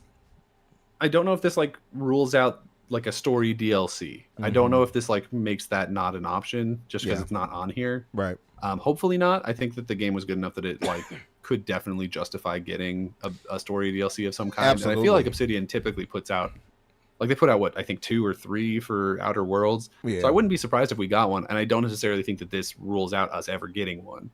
No, I think you're right. I guess if we are going to get one, I think we'll see it in June. And if we don't, then we probably won't. Fair point. They might announce it at the showcase. Yeah, I would love to, like, because all of these things right here, and especially if they have it at the tail end of the year for, the last content drop of fixes and additions, rather, I think, that sets it up perfectly for new expansions and such, So hopefully it is. I feel like, and I've said this before, I feel like Microsoft needs to press upon their studios that a photo mode should always be in all first-party games. I feel like off the rip, at launch, it should have it, especially games that are so visually pleasing like a Hellblade 2. I would have loved for there to be, I think it did have photo mode, Hellblade 2. Did it at launch? I couldn't tell you. I don't care about photo mode at all personally, but I do think it's a good idea to have it in there because I think it sort of like helps. It helps people put things out on socials, and then that helps promote your game. So I think it's a good idea. I think they should have it, even though I'm never going to touch it. Yeah, it's funny because when I would talk about this with like Hargeet, he'd be like, he had no care for it. He would like roll his eyes. I felt like he did not. He's like, why? Who cares? He's like, you're just gonna play the game and like, you remember what you played. I'm like, no, I want to keep memories of what I did and post it and share it. Hargeet is so anti-social media that none of this registers for him. He's like, whatever. I mean, like, I get that. I'm definitely on the side of like, I'm never gonna touch it, but I do think that like I said, it's just good marketing. You put it, you get it in there, and people can market it for you. And the best advertisement is word of mouth, and having a photo mode lets people talk about how pretty your thing is easier. So yeah, go for it. I think it's a good idea. Also, it doesn't. I'm not a video game developer, so maybe I'm talking out my ass. It doesn't seem like it's that hard of a thing to implement. I mean, maybe if you want like a really good one, but just putting in photo mode and like having a thing where you can move the camera around and turn off the UI, that doesn't seem that hard. Yeah, for sure. But Hellblade 2, it did have a photo mode. I had to think about it and look it up to make sure, but because it's been a while. But I feel like all first parties should have that. Like, give us the option for that. You know, to really, like you said, help promote the game and stuff. I don't know. It's my own thing, but I do love being able to capture footage of what I did and stuff like that and post it and stuff. But yeah. But anyhow, that's good though. This content drop is dope. It's going to make Avowed even stronger. I don't know if it'll move up as far as ranking, but the good thing about what I did is I only played through one time. I did put a lot of time into it as far as hours goes, but I didn't play other types of classes and things like that. So if they're adding, for sure, adding this is perfect for me. So I can get back into it another time if I'm going to have a downtime of games and play as a different style of, you know, warrior or whatever. So that's perfect for me. Yeah, Avowed is definitely one of those games that I will go back and replay it at some point. I don't know when, but definitely at some point I want to. Mm-hmm. I just have two more I have a ton of like little ones, but I have two bigger ones that I would for sure like to get to before we do the main topics. I've got Nintendo's up to some nonsense again. You hear about all this stuff they've been doing with with their big lawsuits, and also this. It's just there's a lot going on in the Nintendo world of them just like being supervillains for fun. They seem to just love it. They're evil and they love it. So they put out a new terms of service, which is normal for basically every time they put out anyone puts out a new console. There's a new terms of service that people always comb through and find all of the evil things. Like famously, when the PS4 came out, there was that thing in it that basically said, hey, remember all that DRM stuff that we gave shit to Xbox for doing? We were going to do it too, and we just didn't tell y'all. Right. Like that was all in the terms of service. Surprise. It was us all along. The terms of service for the Nintendo Switch 2 update are out now. You can read them. And they are arguably even more nefarious than that. Here are the two big highlights people are pulling out. Is number one, they're saying if you mod your Switch 2 or in any way download anything they don't approve of, then they can remotely brick your console. They can just turn it into a useless piece of shit. Wow. Which is insane. And then the second thing is they are saying that when you sign the terms of service, you are also signing away your right to participate in class action lawsuits against Nintendo if anything goes wrong. Oh, so they pulled a Disney, which is insane. I remember, and also, I feel illegal. Maybe I'm wrong. They pulled a Disney, but that one feels crazy. Yeah, they pulled a Disney because like Disney, I remember doing that. They did that for this ridiculous case where the patron got on a ride or something like that, and he like their arm got cut off or something like that crazy. And they were like, "Oh, well, you avoided the terms of service when you bought the tickets, and it says that such and such." Or something. I forgot what it was. Yeah, it was something really ridiculous. I think it was like, oh, you know what it was? It was them subscribing to Disney Plus. Well, you signed it to Disney Plus, so you got the terms of service, so you can't sue us when you come to the park and blah blah blah. I was like, what? Yeah, this guy died of like a heart thing because of something on a ride. I don't know. Yeah, and then they were like, oh, well, we don't have to do anything about that because you're subscribed to Disney Plus, and everyone said, what the hell are you talking about? Yeah. What the hell? What the hell? Yeah. So just more things on top of just the onslaught of constant evil happenings over in the Nintendo camp. And then on top of that, they've been caught in a couple of things here. You all may remember that they sued a bunch of emulators into straight up into the crypt a little while ago.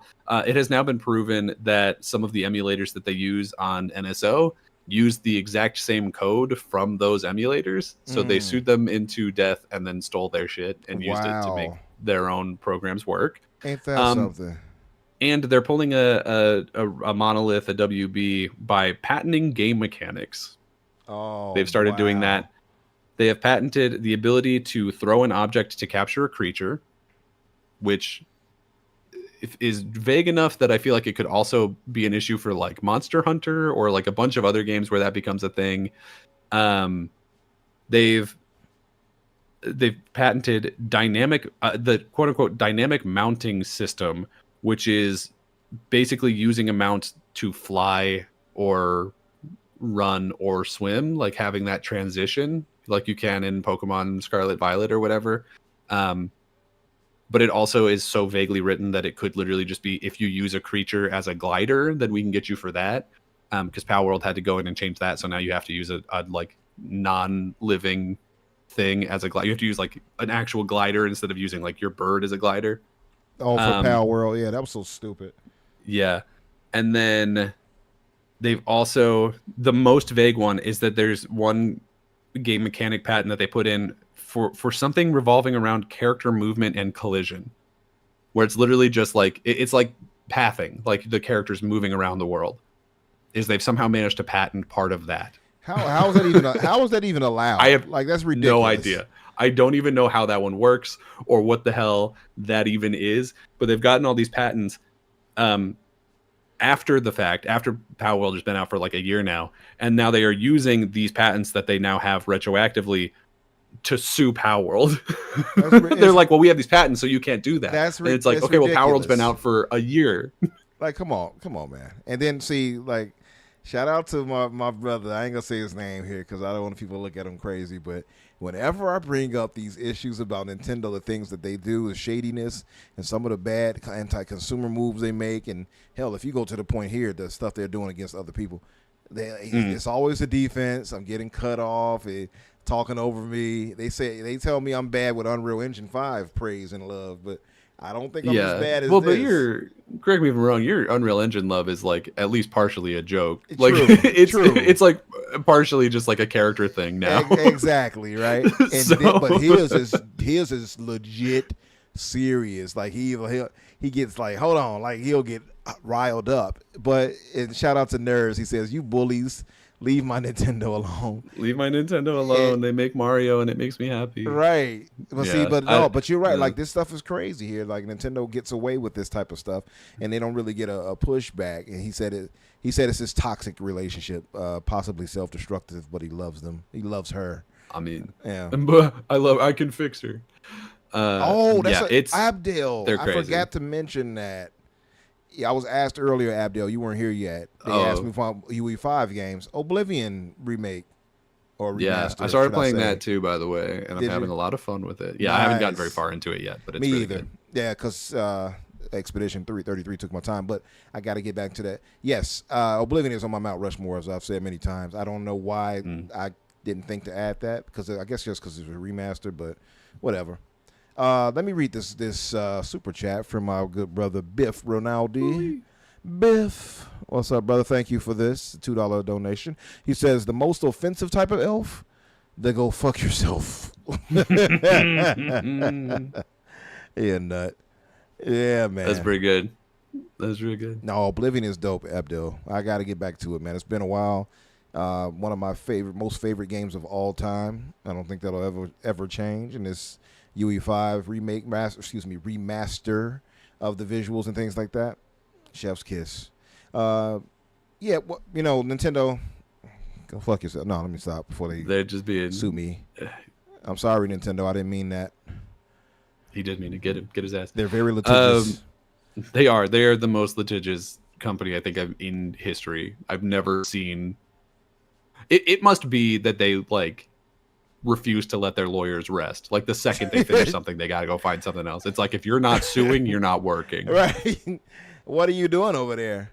No, I was just taking a break. You're fired. That like hell you are. There's a 6-man indie game talking about catching a rat in a square. You got to get his ass. Get the suing right now. Ugh. Yeah. But sir, he's dead. Then it'll be a suance. Yeah, right. Revive them and then kill them. We're gonna sue his ghost. Right. And then the only other major thing that I have on here is there's some trouble in Camp PlayStation. Oh boy. There's two sort of things that could go together into one larger story here, which is number one, Jade Raymond has left Haven Studios, which is not a great sign. And also Arrowhead is sort of low-key they are light breaking up with PlayStation is how I would like to put it. Is they basically were like, our next game is going to be completely self-published and have nothing to do with PlayStation. I wonder. So I wonder that the situation with the whole Steam situation where they had to PlayStation was like, oh, you all have to log in and get an account with us, and I guarantty it You think because that they played still a haven't part fixed of that it? problem. Yeah. They stopped it from being so okay. So what he's talking about for anyone in the audience who doesn't know is Helldivers 2 was doing great, was selling like crazy. It still is doing really well, but PlayStation was like, well, it's doing good, and we didn't think it would, so we got to go and touch it and ruin it. And so they made it so you had to have a PlayStation login to play it. Which also meant that in over 180 countries where you aren't able to get a PlayStation login, the game got delisted, and so they lost a hell of just a ton of players from their player base, which immediately hurt the game in innumerable ways. And they took out the ability to, they took out the thing where you have to have a PlayStation account to log in, but they didn't relist it in those countries. So it's still, to my knowledge at least, not playable on like half the planet. right. So I think that may have rubbed them the wrong way, and now they're doing it. Listen, I'm all for it because I think they're great developers. I loved Helldivers too. You heard me praise it so much. I loved it. I got to get back to it eventually sometime to get some games in, but excellent game. And if they did such a great job here, I can see them doing great for future releases. But that said, let's talk about that Jade Raymond situation. Could you read a bit of that? Yeah. That is basically the long and short of it is Jade Raymond has officially announced that she is leaving the studio that was formed using her name as its entire driving point and reason for existence. Isn't that she has left Haven Studios. So She's now gone. I got it pulled Who up knows? here from the site. I want to give them the credit, VGC. Video Game Chronicles. Jade Raymond has left Haven Studios, the PlayStation-owned studio she founded. Yeah. Sony acquired the Assassin's Creed producer studio in 2022. It is so funny if you go on Twitter, everybody is literally mocking this woman, saying people say the greatest trick the devil played is convincing the world he didn't exist. And Jade is second. Why are they making? They said, I don't think any of this is her fault. Well, the PlayStation live service push being a failure isn't Jade Raymond's fault. She just took a paycheck. But it was so funny because they were like, how did they word it? Okay, here it is. He says, they say the greatest con was Satan convincing the world he didn't exist, but Jade conning these companies is a close second. I mean, look, as long as she's counting PlayStation, I'm into it. Hey, I'm down. listen. But also, like, I don't know. The game that they're making, that Fair Games game that I had to ask you what the title of it was before the show started. You're right. Because I could not possibly have remembered. Because I just don't care. I remember seeing it and going like, oh, okay, it's another one of those. At this point, I don't think that bitch is coming out. I think that studio is going to be closed. Like we're gonna see, it's gonna do the exact same thing that Xbox just did, where they're gonna announce price hikes in America and then a round of layoffs, and also we're closing Haven. That's what it's going to be. And I guarantee it. I bet we see it before September. And all of that. It's crazy because we talked about this and we were like, I think Fair Games is going to be in trouble. It might be dead on arrival as well. Well, this pretty much solidifies it for me. I just don't see how that's going to, like, this is another crazy L for PlayStation right here. I'm not even trying to do the whole, I know some people hear you say that, oh, you Xbot. Like, this is nothing like that. I have no desire for games or these people making the games that feed us what we love failing. There's nothing like that for me, but I can't help but be real about it and point out, man, that's a crazy L right there for after Concord to have this happen too. Like, how much money was put into this studio and into this project for it to now be like, oh, she's gone now. Well, before they bought Bungie, because they started this live service push before they bought Bungie, and before they bought Bungie, the crown jewel and the like, we're really going for this, is that they hired Jade Raymond, which I always thought was like kind of a weird thing. It's like, okay, well, she didn't make the Assassin's Creed game; she was a producer on it. She's a good businesswoman. She knows how to run a company and how to get things done on time. She's good at her job, but her being good at her job doesn't mean that the game that she's helping to produce will be good. It'll just be on time. Like, that's her job, is making sure people get paid on time and that people do their job. She's not the creative force behind these things. So I always thought that was a weird thing to hang your hat on. Yeah. So now she's leaving. She was the entire name value of Haven Studios. Fair Games already is the most forgettable live service game I've heard about in a long time. Yeah. And that's saying something, because like we just saw Concord. I think Marathon is probably DOA 2. The previews are coming back real bad. I genuinely think when Marathon undoubtedly at this point bombs, unfortunately, I like the whole live service initiative is just a complete failure. And we didn't talk 100%. about it last week because we didn't have a show. Right. And I didn't put it on the rundown because I forgot that we didn't talk about it. Bungie is also spinning off another studio to do more live service games called LFG, which is, I guess, looking for group, but it could also be Let's Effing Go, I guess. And so, which is also insane because like they were talking about their first game and they were like, oh, it's going to be inspired by fighting games and MOBAs and frog type games. Everyone was like, oh, like Frogger? And I'm like, don't pretend that that's a thing. That's not a genre. We let Kojima get away with Strand type games. We're not letting them get away with frog type games. That's not a thing. For Bungie, it's instead of Let's Fucking Go, it's probably Last Fucking Go, because they better not fuck this up, or it's over for them.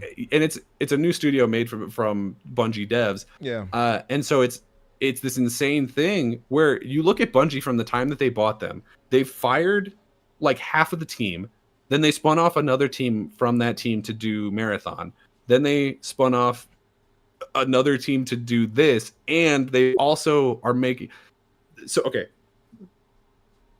they took Bungie, divided it in half and fired half. Then they took a chunk out of the remaining half to do Marathon, took another chunk out of that remaining bit to do whatever this frog type game is, and then they took the little tiny bit of studio that was left still doing Destiny, and they said, you're going to do twice as many content updates a year, and you're going to do this Star Wars update that people are mad about, I guess.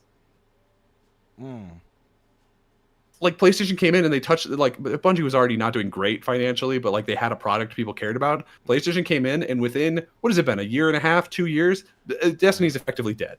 About 2 years, and that's crazy. The crazy drop, and I wonder, and because people were like often questioning Microsoft for not picking Bungie up, so I don't know if it's all necessarily PlayStation or a mixture of both. It's definitely Bungie too, because we remember, of course, from the Activision Blizzard ABK trial, we saw like a lot of their paperwork about like why they were trying to acquire other things. I don't really know why that became part of the trial, but whatever. And one of the things was they were like, we would love to have Bungie because we like a lot of the things that they make, but their burn rate of money is crazy. They don't deliver on time. They burn money faster than they make money. They are not a profitable and like well-run company, despite the fact that their content is good. And so that was why they didn't end up buying it. PlayStation was like, okay, well, we'll take that on, which is insane because they don't have the money to burn. And then would you look at that? It ended up being a bad choice. But also, now it makes it look like PlayStation has just this grave touch for studios that they buy because they're buying these things and killing them off left, right, and center. Like they also closed down. What was the other one that they just closed? Well, they got Deviant closed down. They didn't actually buy them, but there was another one that they like just bought and then closed less than a year after they bought it. They kind of get swept under the rug, or so much stuff happening that you kind of you can't remember it all. But it was another studio. I can't remember right now. Bobby, you might remember. Bobby Hawk, tell us all the studios closures and such. But you're right. Yeah, Sony has had a pretty tumultuous time, and like I cannot help but think, and let's just be real. I said this on the chat earlier. If this had been Microsoft, the media would be destroying Microsoft. To have a Concord feel like that, and then this, where Fair Games is likely going to suffer too. How could I forget? It was Firewalk. Firewalk. That's it. Was that's the right. Concord guys. That's right. Oh, right. I'm literally naming it and forgot. Like, right. Yeah. But like Microsoft would be sacrificed at the altar of journalism if this had been them. And like this right here is kind of like, well, hey. Jade Raymond is leaving, y'all. Like it's got a very downplayed tone to it when you think about it. You know what I mean? I find it pretty interesting. I have to say. Deviation. Is it Devastation? But was Devastation on? Yeah, that's right. It was Deviation. They didn't own them, but they canceled their project and then effectively killed them. But then them, right? Yeah, but then they also started a new team and hired the dead team. they hired a lot of the people from the team that they got killed to go and work on this new team. And it's like, okay, so you didn't, so you hired them, put them into a contract that they couldn't get out of, broke that contract so that they couldn't pay their employees, you basically killed that studio, and now you're hiring their people. Like, this feels like some corporate espionage shit. Like, it's not good. Right. It's not a good look, frankly. They said they got all the cards here. You know, they got the cards. You don't have any cards. I've got all the cards. I got all the cards. No. Are these cards of any value at this point? Hard to say, but I got them. Yeah, I mean, listen. In the world where we're living in now, where so many crazy layoffs, I mean, Microsoft literally just laid off 6,000 people. Like, it's insane. It was 3%, which is all. It's terrible. It seems like it's largely avoiding the gaming side of it, which like doesn't make it any better in terms of people losing their jobs. But it's still a ton of people. And also they said on that one that it was like removing layers of management. So it's people. I don't know. It's not the CEOs, which is what I think a lot of people have thought that it was. Is they're like, they're cutting the top layer. It's the middle managers. I don't know why they would think it'll be the top layers. It's never. It never is. Never It 1%. Right. They always go for the little guys and those under. But yeah, at least I mean, it's like one step above the absolute grunts. Right. But yeah, I mean, so hey, listen to all those people affected. All love to you.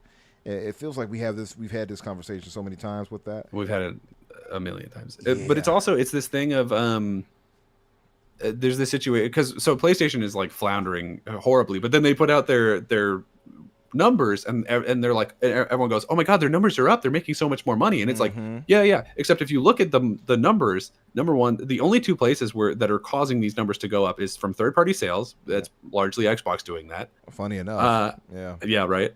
And then the other one is just like, oh, hey, would you look at that? Our overhead dropped dramatically because they closed 3 studios and fired 20,000 people. Right. So they're like, we're making so much more money. And it's like, no, you're spending less money because you've ruined 20,000 people's lives. Right. You got to put that. Leaving out the context is what they like. I just saw actually one of our Hoover brothers do that on Twitter. Like, oh my god, they're doing number one, and the revenue they brought in set a new record. Yeah. And ignored all the context of why that's the case. Yeah, well, and they do the same thing for Xbox, like because Xbox has also laid off a ton of people, so like they're absolutely not without fault. They've done a ton of terrible things, but then people do the same thing with Xbox, where they're like, "Oh yeah, well yeah, Xbox's numbers are all up too, but it's all because they bought Activision." It's like, well, yeah, that's why they bought Activision. That's why they did that. Right, exactly. That's only because they made one really good decision. Okay, yeah, you don't, yeah. Right. So we just as a heads up, I did tell our brother Coffee he could jump in. It might be it might be a bit too late for him, but I did tell him to jump in. I don't know if he'll ever will, but we might be finished by that point because it's already 9:00 for us. Let's move to this main topic, man. We covered already. We have 2 topics left, really. But I think GTA, we don't really have to cover that. I mean, we know what's happening with that. GTA 6 has been delayed. There's no need for us to even really, I don't think. Well, but we also didn't talk about the trailer because that would have come out while we were on break. Yeah. It was the second trailer. They did the delay, and then they released the trailer afterwards to be like, here's something about it. You know what? I talked about it a little bit on RSR, but we didn't get to hear what your opinion on it was. I'll tell you what, then. We'll cover both. You know what? Because they did release the trailer, too, so might as well do that. We don't have to spend a ton of time on these anyway, so. No, yeah, I mean, yeah. Doom. Let's switch to Doom. Doom. Sure. The Dark Ages. So I'm definitely curious to hear what your thoughts on this was. I obviously haven't touched Doom yet, but it looks great. So it looks great, and this is the thing. I'll read this, and I'll give you some stuff that happened to me, and I was like, wow, I see what people were complaining about. Because, yeah, Gray, as Gray pointed out, it's almost 20,000 job losses since January of 2023. Ridiculous. Abdel asked you a question, too. He said, are you looking forward to Persona 4? Wait, is the Persona 4 remake confirmed? Is that real? Did that get confirmed at some point? I didn't see it. I didn't see that. If so, I saw Persona 5, what was it, X or something like that, or whatever it was. If so, there's the Persona. So Persona 5, I forget what it is. Persona 5 X or something was like a Chinese-only mobile game. Like a gacha game or something like that? Finally. Yeah. Yeah, it was like, yeah. But if Persona 4 Remake has been confirmed and that's coming out next month, then yeah, I'm super hyped for that. I didn't know it was, it's a leak. Okay, yeah, hell yeah. Oh, okay. Shadow drop at the Xbox showcase. If that happens, I'm fucking stoked. That game's awesome. Hey, That game's really good. All for it. I heard there wasn't. Well, I heard from a source that there would not be a shuttle drop at the June showcase. So, Well, if that is the case, hey, yeah. extra W. I mean, But also, I feel like it wouldn't be called Persona 4 Reload because I feel like the Reload was like a reference to the guns in Persona 3, so maybe it would have a different tagline. I don't know what it would be. Maybe like I don't know. It's all like TVs and stuff. What would it be like? Tune. I don't know. It don't matter. We'll see. Yeah. We'll see. If it happens, I'm stoked. If it doesn't, I won't be disappointed. But I'll maybe a little bit. So Doom: The Dark Ages, it dropped. It has a Metacritic of 85, an Open Critic of 86. Clearly, is getting. Don't pass that around too much, Abdel, because we had trouble before when we brought somebody on here who shed a light on what was going on with Microsoft, and I still have that episode hidden because of the blowback from that. It was true, but it caused a lot of turmoil. So I'm like, I don't want to deal with that. I don't even. So yeah, I know things, but I'm not going to say much because I don't have time for people to hound me. And Infinite Umbra said this, and I'm like, nope, leave me alone. I don't have time. Leave me alone. So Doom: The Dark Ages, Metacritic 85, Open Critic 86. So it's landed well. So there's some controversies around this, Danny. And the thing is, like, I thought, okay, and you tell me what you think, because I think and you all in the chat tell us too, because I hear this and it's kind of like whatever for me because I'm all digital. So it sounds stupid to me to hear this. And maybe I'm wrong here, right? Is there an issue with the physical? So that was the thing about the physical, and then I'll lead to that. So they said, okay, the physical disc controversy issue. So the physical copies of Doom: The Dark Ages for the PlayStation and Xbox, they contain very minimal data, approximately 85 megabytes, megabytes for PS5 and 342 megabytes for Xbox, requiring an 85 gigabyte download to play the full game. So it led to a lot of widespread criticism. Fans expected the disc, to be more aligned with traditional expectations and such, and physical media. And a lot of people was like, one of the things you keep saying, oh, it's just a glorified, disc. Just you're just getting the disc, basically, right? And a download code, and it's undermining this, and preservation and ownership, and all this. And And so a lot of people are mad at this, and I do want to shout the guy out since he found it. His name is @DoesItPlay1, I guess on Twitter, I suppose. He sparked the backlash by pointing it out. So a big number of fans started canceling pre-orders, which you can see here on the screen here. Some Doom fans are canceling the Dark Ages pre-orders, and that's the controversy behind it. So a lot of people were upset by this, and they say it's like a coaster. It's not, it's not really the game. Well, yeah, if the game's not on the disc, I'm not going to pre-order a physical version of it. There's no fucking point. But that's my point, right? Because for me, physical doesn't matter anymore. I moved past physical at the beginning of the Xbox One generation. Right. Well, that's because you broke both of your knees and you can't stand up against the disc. I understand. It's a football injury. You would have gotten the Bears to the Super Bowl, but unfortunately, if only they had me. But my thing is, I've moved past it, so I guess this doesn't register, and maybe I'm being unfair, but. You're not being unfair. You just have a different perspective, which is fine. But let me throw this to you. So people were saying this, and they're saying, okay, I got this for this physical thing, and I got the disc, and I got the little statue, whatever it may be. But most of the game is you have to download. I'm like, well, what would it matter if you put 85% of the game on a disc? You still don't have all the game. I mean, yes, that's still correct. The thing is, if you're pre-ordering a physical copy of a game, you want the game on the disc. And there's a lot of, I mean, we live in, relatively privileged areas of the country. You live near Chicago, and I live in the DFW Metroplex. Like, we're in places where internet is really good, and it's not an issue. But the fact of the matter is most of the country still has like data caps or really shit internet. And so like installing an 84 gigabyte game is going to take a million years if you're doing it from the internet in those areas. Whereas downloading it from a disc, you can basically put the game in and play it. Or, obviously you still have to install it, but like you can still play the game. So it is a really big deal for a lot of people in different areas. I prefer physical media. I think that it's very important to have rights of ownership. And I think we're seeing more and more of a pushback on it for some very fair and justifiable reasons. Like Even Steam had to go and put a thing on their thing that was like, you're not actually buying the game, like you're just buying a license to the game. And I think, frankly, that's bullshit. I think that I respect people buying digital things because they don't want to like go to the store or whatever. Like it's totally your choice what to do with your money. That's fine. I personally find it ridiculous to give away all of your rights of ownership, which is unfortunately what people are doing in order to buy a digital, because I think on paper, buying a digital and not having a physical thing, that's all fine and good. I don't want to have to stand up and change the disc. I don't want to have to like drive to a store. That's fine. Mm-hmm. The problem is that in doing so, you also give up so many of your rights of like your ability to resell the thing, your ability to have any kind of rights related. They can just take that thing away from you at any point, because right now, globally, there is no protections on digital goods at all. Not a single thing. Right. If Microsoft went out of business tomorrow, your entire library is gone and they don't have to do a damn thing about it.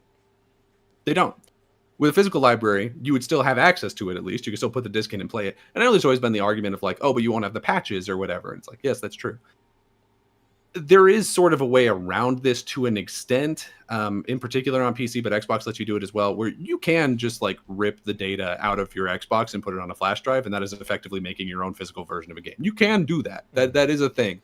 Right. But if I'm buying if I am buying a product, I want to own that product. I want to have the ability to give that product to my friend and be like, you should try this. I want to be able to take that product and sell it back to somebody else. But isn't that the illusion of owning it now? Because like we're so far past that nowadays, that because the games now are they are so much in the game as far as information, that even putting all of it on a disc has now become a struggle.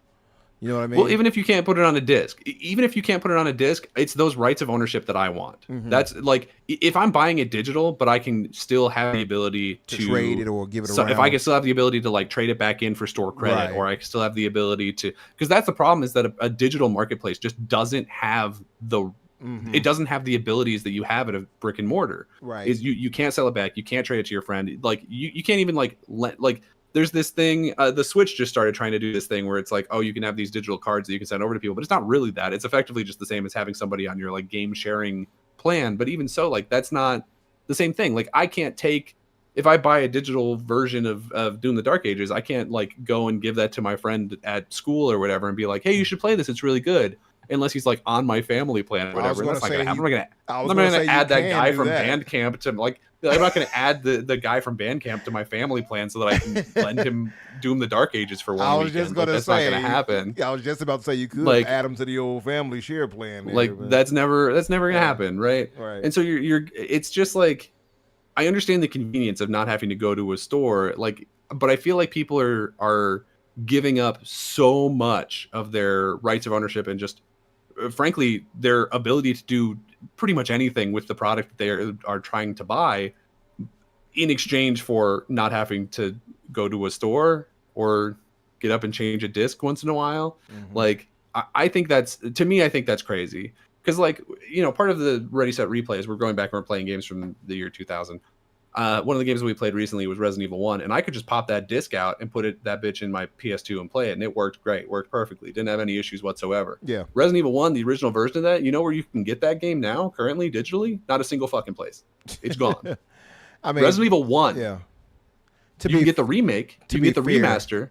To be fair, I wouldn't want to play the old one anyway right now. But still. But yeah, I hear you. But it is a historic, iconic game. Like that game should not be lost software. It should not be gone. And it's also true of 2 and 3. The first 3, everything prior to Code Veronica is currently gone. The only place where you can buy digital is from GOG, and it's because they have made a specific concentrated effort to go back and do game preservation. And that's great. Yeah. But like, if those games are missing digitally, imagine how many other things, and we're never going to get like most of the other shit from, the PS1, PS2 catalog.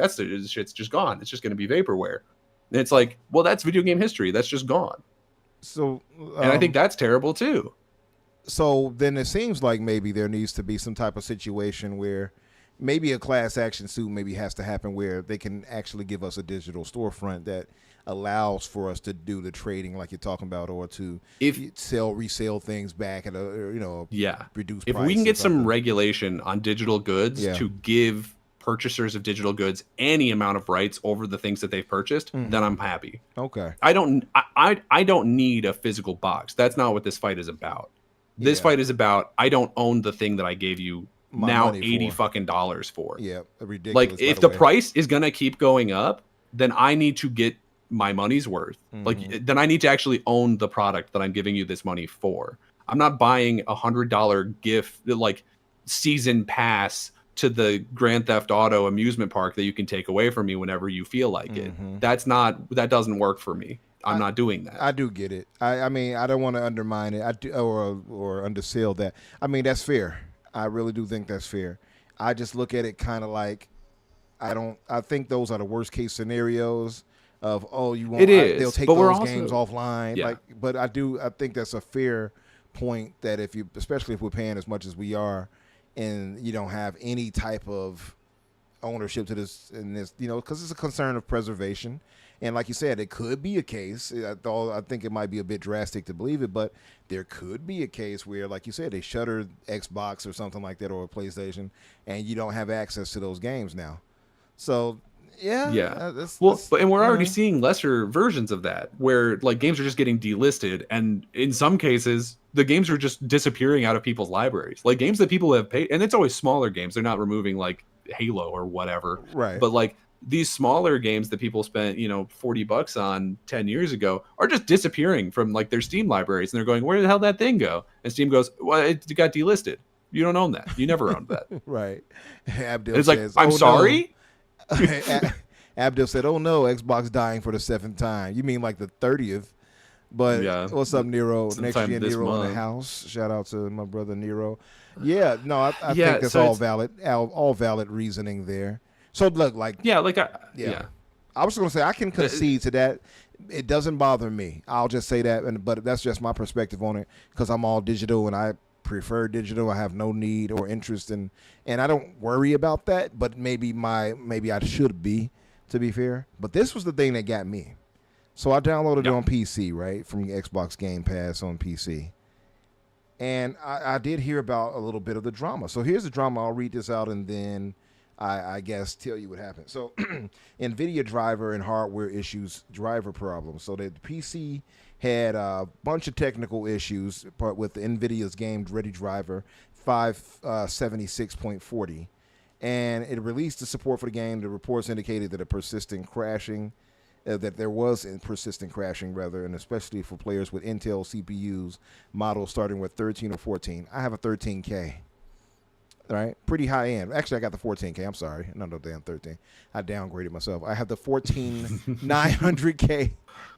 Actually, it's 8.5 inches. Thank you.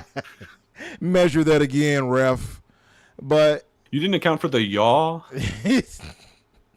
you have to start from the taint. Don't cheat me. But Gotta push the skin back a little bit. Yeah, right. Hold on, let me suck it in. Here we go. Sorry, go for it. Down measure me. But yeah, like starting from models 13 and 14. I have the model 14, so this affects me. I thought when I read it, I'm like, please don't let that be me too, but it is. So NVIDIA's GPUs, even on supported specs, they have fixes include restarting the PC, reinstalling the driver, relaunching the game, but these are not universally effective. So Gamer Nexus called these issues absolutely abhorrent and completely embarrassing, and highlighting the severity. So this is the thing. Sometimes, we get that thought of, oh, that won't happen to me, though. Yes, it did. It happened to me. I installed the game on the PC earlier. I was trying to get some time in before the show so I can give my thoughts on it. Game had me install the driver as I tried to load it to start it up. Okay, cool. I installed the new NVIDIA driver on my PC, and sure as shit, when I tried to start it up, it gave me a little pop-up notice. It said, there's been these issues with the CPUs, and your BIOS could affect this, and it could crash or harm your CPU and your motherboard and all that. And I'm like, look, when I started reading shit like that, as much money as I paid for these PCs, let me just turn this game off. And the game started up. I'm like, I turned it off really quick. I cut it off and was like, that's the end of that, and uninstalled it. I said, I'll just play this on Xbox for now. So thank you, Microsoft and Bethesda and id Tech or whatever, you all messed me up where I wanted to play this on glorious PC. But I'm going to have to play this on Xbox because I'll be damned if you Right. fuck up this PC I paid thousands of dollars for. I really will be damned. Not so glorious now, is Not it? so glorious now. I was Not so glorious now. Yeah, I don't know. Not so gold in your tower anymore. Ivory looking a little stained there, ain't it, bud? This right here automatically goes against this. I'm holding this against id Tech Engine for those who would worry and wonder. This automatically pushes Unreal Engine 5 above it, so I'm going to hold that against it for that reason. But no, it's crazy, man. I could not play the game. I saw that warning pop up. It popped up twice because it gave it the first time when I had to install the driver. And then when I installed it, it was like, oh, this could damage your CPU or your motherboard. I'm like, get the fuck out of here. I'm not playing this on this thing. That's not worth that. I'm not risking, I just found it insane to see pop up on my screen, and no. So I started up, the Bethesda logo popped up, and I was like, turn this shit off. And I turned it off, uninstalled it, and I'm done with that for now. I'm just going to play some Expedition 33 until they get this fixed. That's what I'll do. If I don't play it on Xbox, I'll wait until they get a proper patch and things like that to get this situated.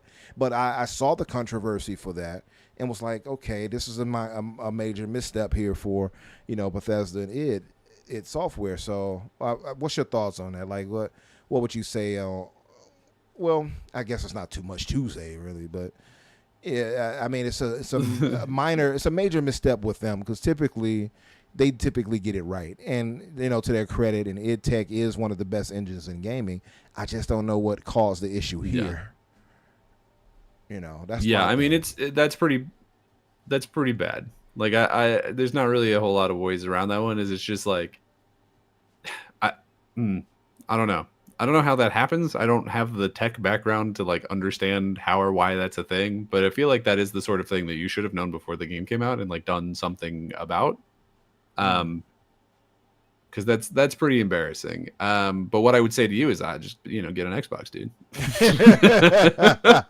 That's on you. That's on you. Frankly, I don't know. There we go. I don't know why you're playing on this work box. In this case, Texas machine. Yeah, in this case, just turn on your Xbox. Yeah. But yeah, get an Xbox, everybody. Just get an Xbox. That's the solution. That's what I'm saying. No, that's not actually. But like, wait, Fuzzy. But in reality, like that's embarrassing, and they should fix it. It is embarrassing. It's usually like Microsoft, to their credit, as far as Microsoft gaming, they've been pretty. I don't want to say flawless, but they've had a crazy good year this year, right? So like, this is not something I'm like, oh, how did you have this? Is a great blemish, but it's definitely something they have to fix. Yeah. Yeah, it's definitely bad though. Yeah, Fuzzy mentioned, he says, apparently I should have read that warning. I hope it didn't like get you or anything, Fuzzy. It didn't mess up anything, but be aware they're talking about how it could damage your CPU or motherboard. So again, and you have to like install BIOS, it's saying or such. I don't have time for that. Yeah, I just don't have time for that. I paid too much money for these things. I'm not risking it. Not even for the biscuit.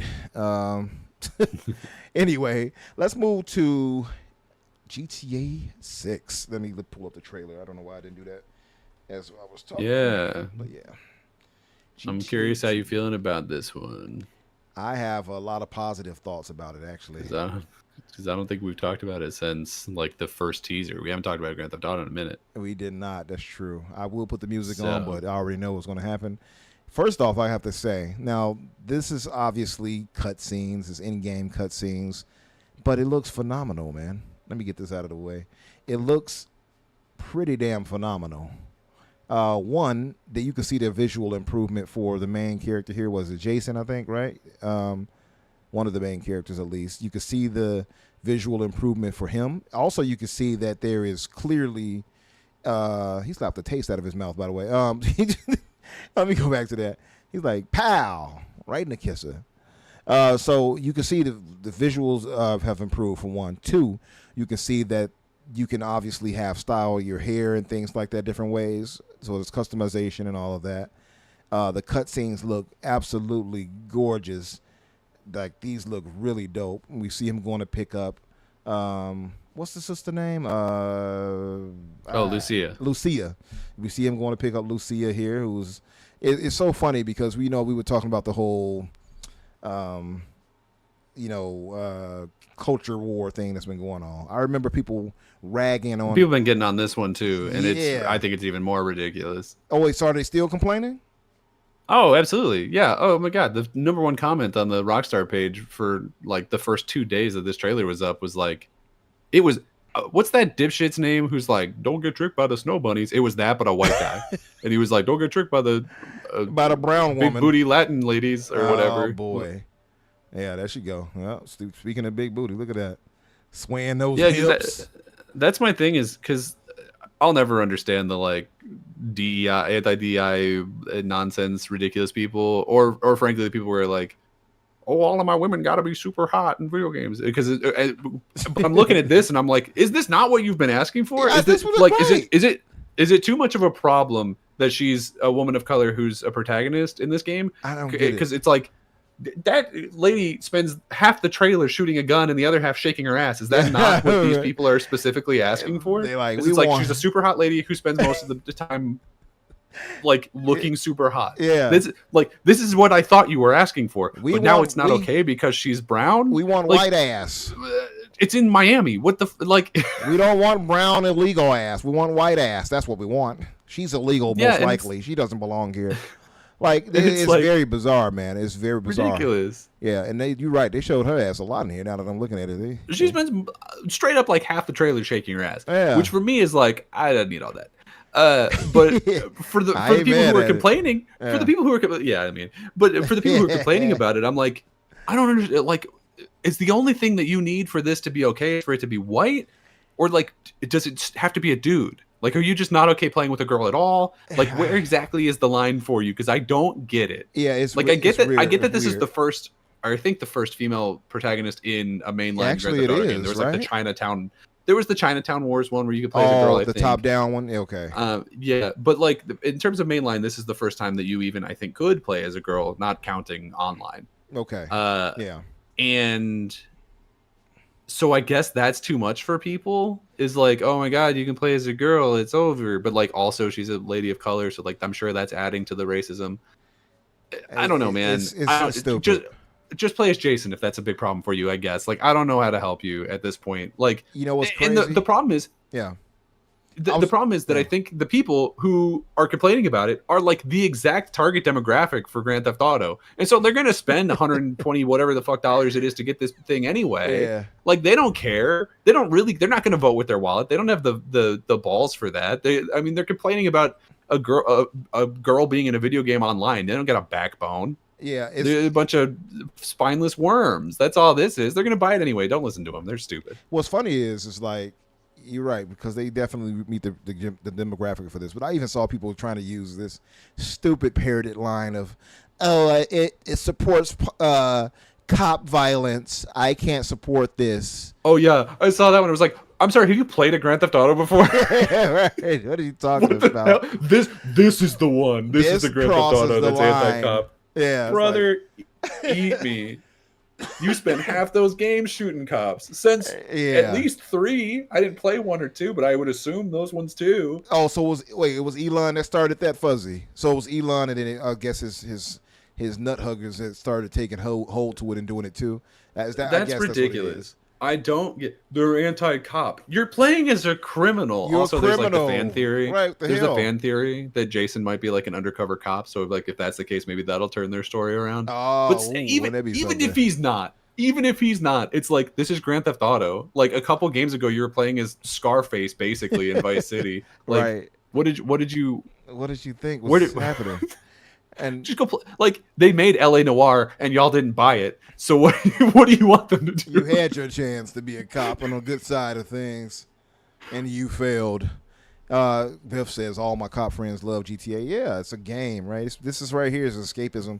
And this was weird to see the whole, oh, you can't harm cops here from Elon, the Sieg Heil saluting Elon. That, like, stop. You don't give a Yeah. damn about cops. Stop it. Meanwhile, yeah. it's not. Well, I guess it's technically not our cops. It's the was it HIS or whatever that are wearing masks and disappearing people to foreign gulags right now. And that- it's like if there was ever a time that I was anti-cop, like we're getting there. This is the most anti-cop I've ever felt in my life. So Yeah, like, for frankly, real. don't talk to me right now. Seriously. if you're like the thing. Also, I just watched Daredevil Born Again. Great show. And that also is making me like pretty anti-cop. Like there's a lot of things going on right now where I'm like, maybe the cops, hey, this is shocking. New news for everybody. Maybe the cops are sometimes the bad guys. Right. Some people I don't think anyone's heard this idea before. Hey, maybe the cops did wrong. You shut your mouth. Maybe they did some bad things, and maybe they're continuing to do some bad things and arresting women who are trying to carry their babies to the hospital, which was literally a thing that happened in I think Philadelphia a couple days ago. Oh man, you know what? Yeah. If we get on that, we'll go astray. It's too much. There's too much going on. But it's like it's a lot. And it's Grand Theft Auto is anti-cop. The planet is anti-cop right now. Okay. and and Grand Theft Auto has always been Grand Theft Auto. Like it was a plot point in 4 that your girlfriend was a traitor because she was a cop. Like it's been anti-cop. True. It's a whole Grand Theft Auto. Like the whole idea of it is you being a criminal. But even beyond that, like look at all the different games we got that are doing so much crazy things to other humans. Why is your line suddenly drawn at cops? It's obviously. This is a facade. You don't give a damn. It's like, stop the act. By the way, it's a lot of America symbolism in here. So I could probably see this guy being a cop like that. It's Florida. It is Florida too. So it is very steeped into the America. But you see the American flag beer there. And then when he is going to pick up Lucia, you'll see he also has this shirt. Let's see what it showed. Watch this. Very American. There's going to be a woman with a mullet and a sleeve cut off flannel driving a fan boat in this game. That's the most American thing I can think of. Eagles with the gun shooting, talking about let freedom ring. Let freedom ring. Don't tread on me. That's all they needed was don't tread on me, and this will be official Florida. But I gotta say, man, I love the visuals for this. I'm interested in seeing how it works with, by the way, because you have her and him, they're girlfriend and boyfriend, which is a little different from how it typically goes in these, right? They associate with each other, but they're never like connected romantically. So how does it work if I want to go to the strip club and see some of these big booty strippers here? I don't understand. How does that going to work? I don't know. It might just be that your version of Jason is slightly less faithful than other versions of Jason. I don't know. Hey, my Jason is going to be a dog.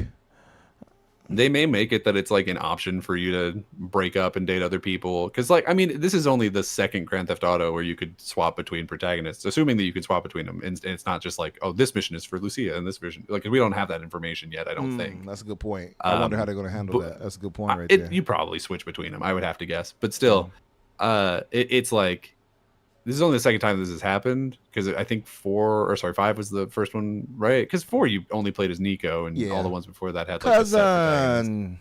Yeah. So like, I don't know. Yeah, I'm interested in the love story aspect of it. Yeah, that part the love story aspect is the one part that I'm like genuinely interested in. Yeah, because normally, like, the story of 4 and 5 didn't do anything for me. Like, I've never really connected with a Rockstar game until Red Dead 2. Red Dead 2 was the first one where I was like, I get it. Like, I understand it. I understand why people love these games. Yeah. And so I look at this game and I'm like, hey, it's the most beautiful thing I've ever seen in my life. I think it looks absolutely phenomenal, and it's gonna, shut the world down when it comes out. And I'm also like, I don't really care that much. It's one of those where I'm like, will I play it? Yeah. Am I going to play $100 for it? No. If this comes out at $100, I'm not playing it at launch. Like, I'm not that excited for it. If it's $100, I'll wait for a sale, or I'll borrow it from a friend or something. Like, I'm not doing that. That's not happening. Well, will you be able to borrow it from a friend with the lack of physical? No, let me stop. That's what I'm saying. It's all nonsense. It's all hell that we live in. I'll wait for a sale, or for like 2 years for it to go on Game Pass, if that's the necessary thing that I have to do. We are currently in the second circle of hell here, but yeah. I mean, listen, I am concerned about the pricing. I'm already against this $80 nonsense that now Microsoft has adopted. Thanks, Nintendo. Yeah. But it's annoying. By the way, I will admit I have the Switch 2 bundle ordered up. Shout out to Kiyosanti for putting in the work. I got that taken care of. But That So was you're the problem. $50. I am part of the problem, but that was a I'm $50. just kidding. I'm just- No, I am. I have to acknowledge, but mine at least was 50, so I didn't pay an 80 for that. Yeah. Because of the bundle. Essentially, it was $50, right? But I am not supporting $80 games, man. So I might be, sailing the 7 seas. I'm just Nintendo. Don't mess with me, please. I don't mean it. I do mean it, but I do mean. I mean, yeah. This game goes to 100, man. I don't know. I can't do it. I can't. Man, it looks insane. I refuse to pay $100 for this game. So the game looks insane. I love the visuals. See the Lamborghini Garage or what is this one? This one would be what is this name? I forgot the name of this one. Is it the Harash? I forgot what this one's modeled I'm not after. the car guy. I love Lambos, I got but that information for you. Yeah, clearly this is obviously supposed to be like a Mercedes right here. Like Sure. visually, it looks dope. I love everything I'm seeing. The strip club looks like it's it's gonna be immaculate. crazy. It's frankly insane. Yeah, I see the PlayStation controller right there, by the way, on it. Yeah, there were people like questioning. They were like, "Hey, there's a Marketing." because it was captioned on a PlayStation, so maybe it's because it's being played on a PlayStation that there's a PlayStation there. But when you play it on Xbox, there'll be an Xbox there. Like how when you play on a Nintendo Switch and it shows your Switch in a Pokemon game, it switches the color of the Joy-Cons to match the ones that you're using. That'd be dope. People are thinking that it might be like that, but also people are thinking that you might be able to just fully play like other older Rockstar games inside Grand Theft Auto, which could happen. Fully playable in there or something. I'd be like, hell yeah, brother, let's go. Yeah. So I don't even know that I'd be shocked at this point. Like Grand Theft Auto is one of the most ridiculous like realism games that has ever. They made the horses' balls shrink in the hold. Like who knows what the hell they're gonna do here. I was so stunned to see the detail to the world of Red Dead Redemption 2. That's why I said like it's one of the rare games that got that 10 for me, and it's game of the generation. Just insanely engrossing that world. And shout out to Shadows. I said it was very engrossing I love that in game. that way too. But yeah, it's crazy, man. Crazy. Yeah, the only thing that I didn't like about that game was the ending. Only thing. Yeah, well, I liked it, but I didn't like it, if that makes sense. You know what I mean? Yeah, I mean, is it too far? Is it gone far enough that I can say light spoilers about it? Have we gone far enough past it? It has, but I wouldn't say it just in case. Okay, I just didn't like everything after the sickness. I did not enjoy. Okay. When you play as a second character, I thought that whole section kind of sucked. Oh, I kind of get that point. I kind of get that. I thought it was cool though because it set up the first game. You know what I mean? I won't spoil it, Biff. Yeah. But that's I true. Get you. But I get also you, just didn't. I don't know. That's like, wow, I mean, we're at the peak of the action, and now I'm going to spend 3 hours on a farm. Yeah, yeah. I was like, yeah. But I didn't mind that though, because like when I get into games like this and it really pulls you into that aspect. To me, I feel like I am that character. When they do things like that, I feel like I'm really living this world. So I thought they did a really good job of making you feel like you were a part of this world. Red Dead Redemption 2 is just phenomenal in that way for me. For me, it felt like my mom walked in on me like right before the end. You know what I'm saying? And I was just like, all right, well, this is over. And also this relationship is done because we can't come back from this. That's a good boy. Oh, look. I cleaned your boots. I'll go get them for you. Yeah. I love Sadie, by the way. I wish they'd have done a game with her, Abdel, or DLC or something. Yeah, but people would be so mad. They'd be like, a woman in my Red Dead? What? Over my dead body. Over my dead body. But, yeah, man. I mean, shout out to Rockstar. Let's hope. Now, they said it was delayed so they can get it up to quality and everything like that, which I believe. I just wonder, though, if they were trying to also delay it to really debate on actually raising that price to $100. I'm wondering if that's going to be the case, especially. They will. I don't think they need the time to decide that. I think they've already decided that they're going to charge as much as they humanly possibly can. I don't think that. I think the delay is genuine about trying to get the thing like 100% working on all platforms. I think that this bitch is coming out like $100. Man, I hope not. Full stop. I think it's $100. And then they'll ask you to pay another $40 for online in 2 weeks or whatever it is. Or the first one, well, not the first one, but with GTA 5, I mean, what was it, like a whole year delay before they got the online going? Simultaneous PC release. Keep dreaming, nerds. I know, right? That ain't happening. That's not happening, but I would love for it to be the case because I would definitely get it on PC. Yeah, but then you'd have to spend 6 hours going through your bios and stuff and being like, which driver do I need to update to make the horse's balls shrink better? Yeah, right. Well, there's no horses to ride around in this one. There might be. I don't know. Actually, you Who might knows? be right. Yeah, Who's They do have animals in here. I did see some gators, but yeah, some gators and a panther. right. It's crazy. But no, Absolutely. there's no likelihood of there being a simultaneous PC release. I wish there was going to be that, nerds, but yeah. You think Nerd says he thinks there'll be one more delay for GT. I did hear that rumor. Yeah, the guy in charge, what's his name? I forget. Was like, nope, we're definitely rock steady on this new release date. But then, like, all the leakers were like, they are not set on that release date. Was it Zelnick? They're like, Zelnick, I think, right? There were a couple different people, but I'm sure he was one of them. Was like, yeah, I'm expecting this to get delayed again into the fall. Yeah. Which I would buy. Yeah.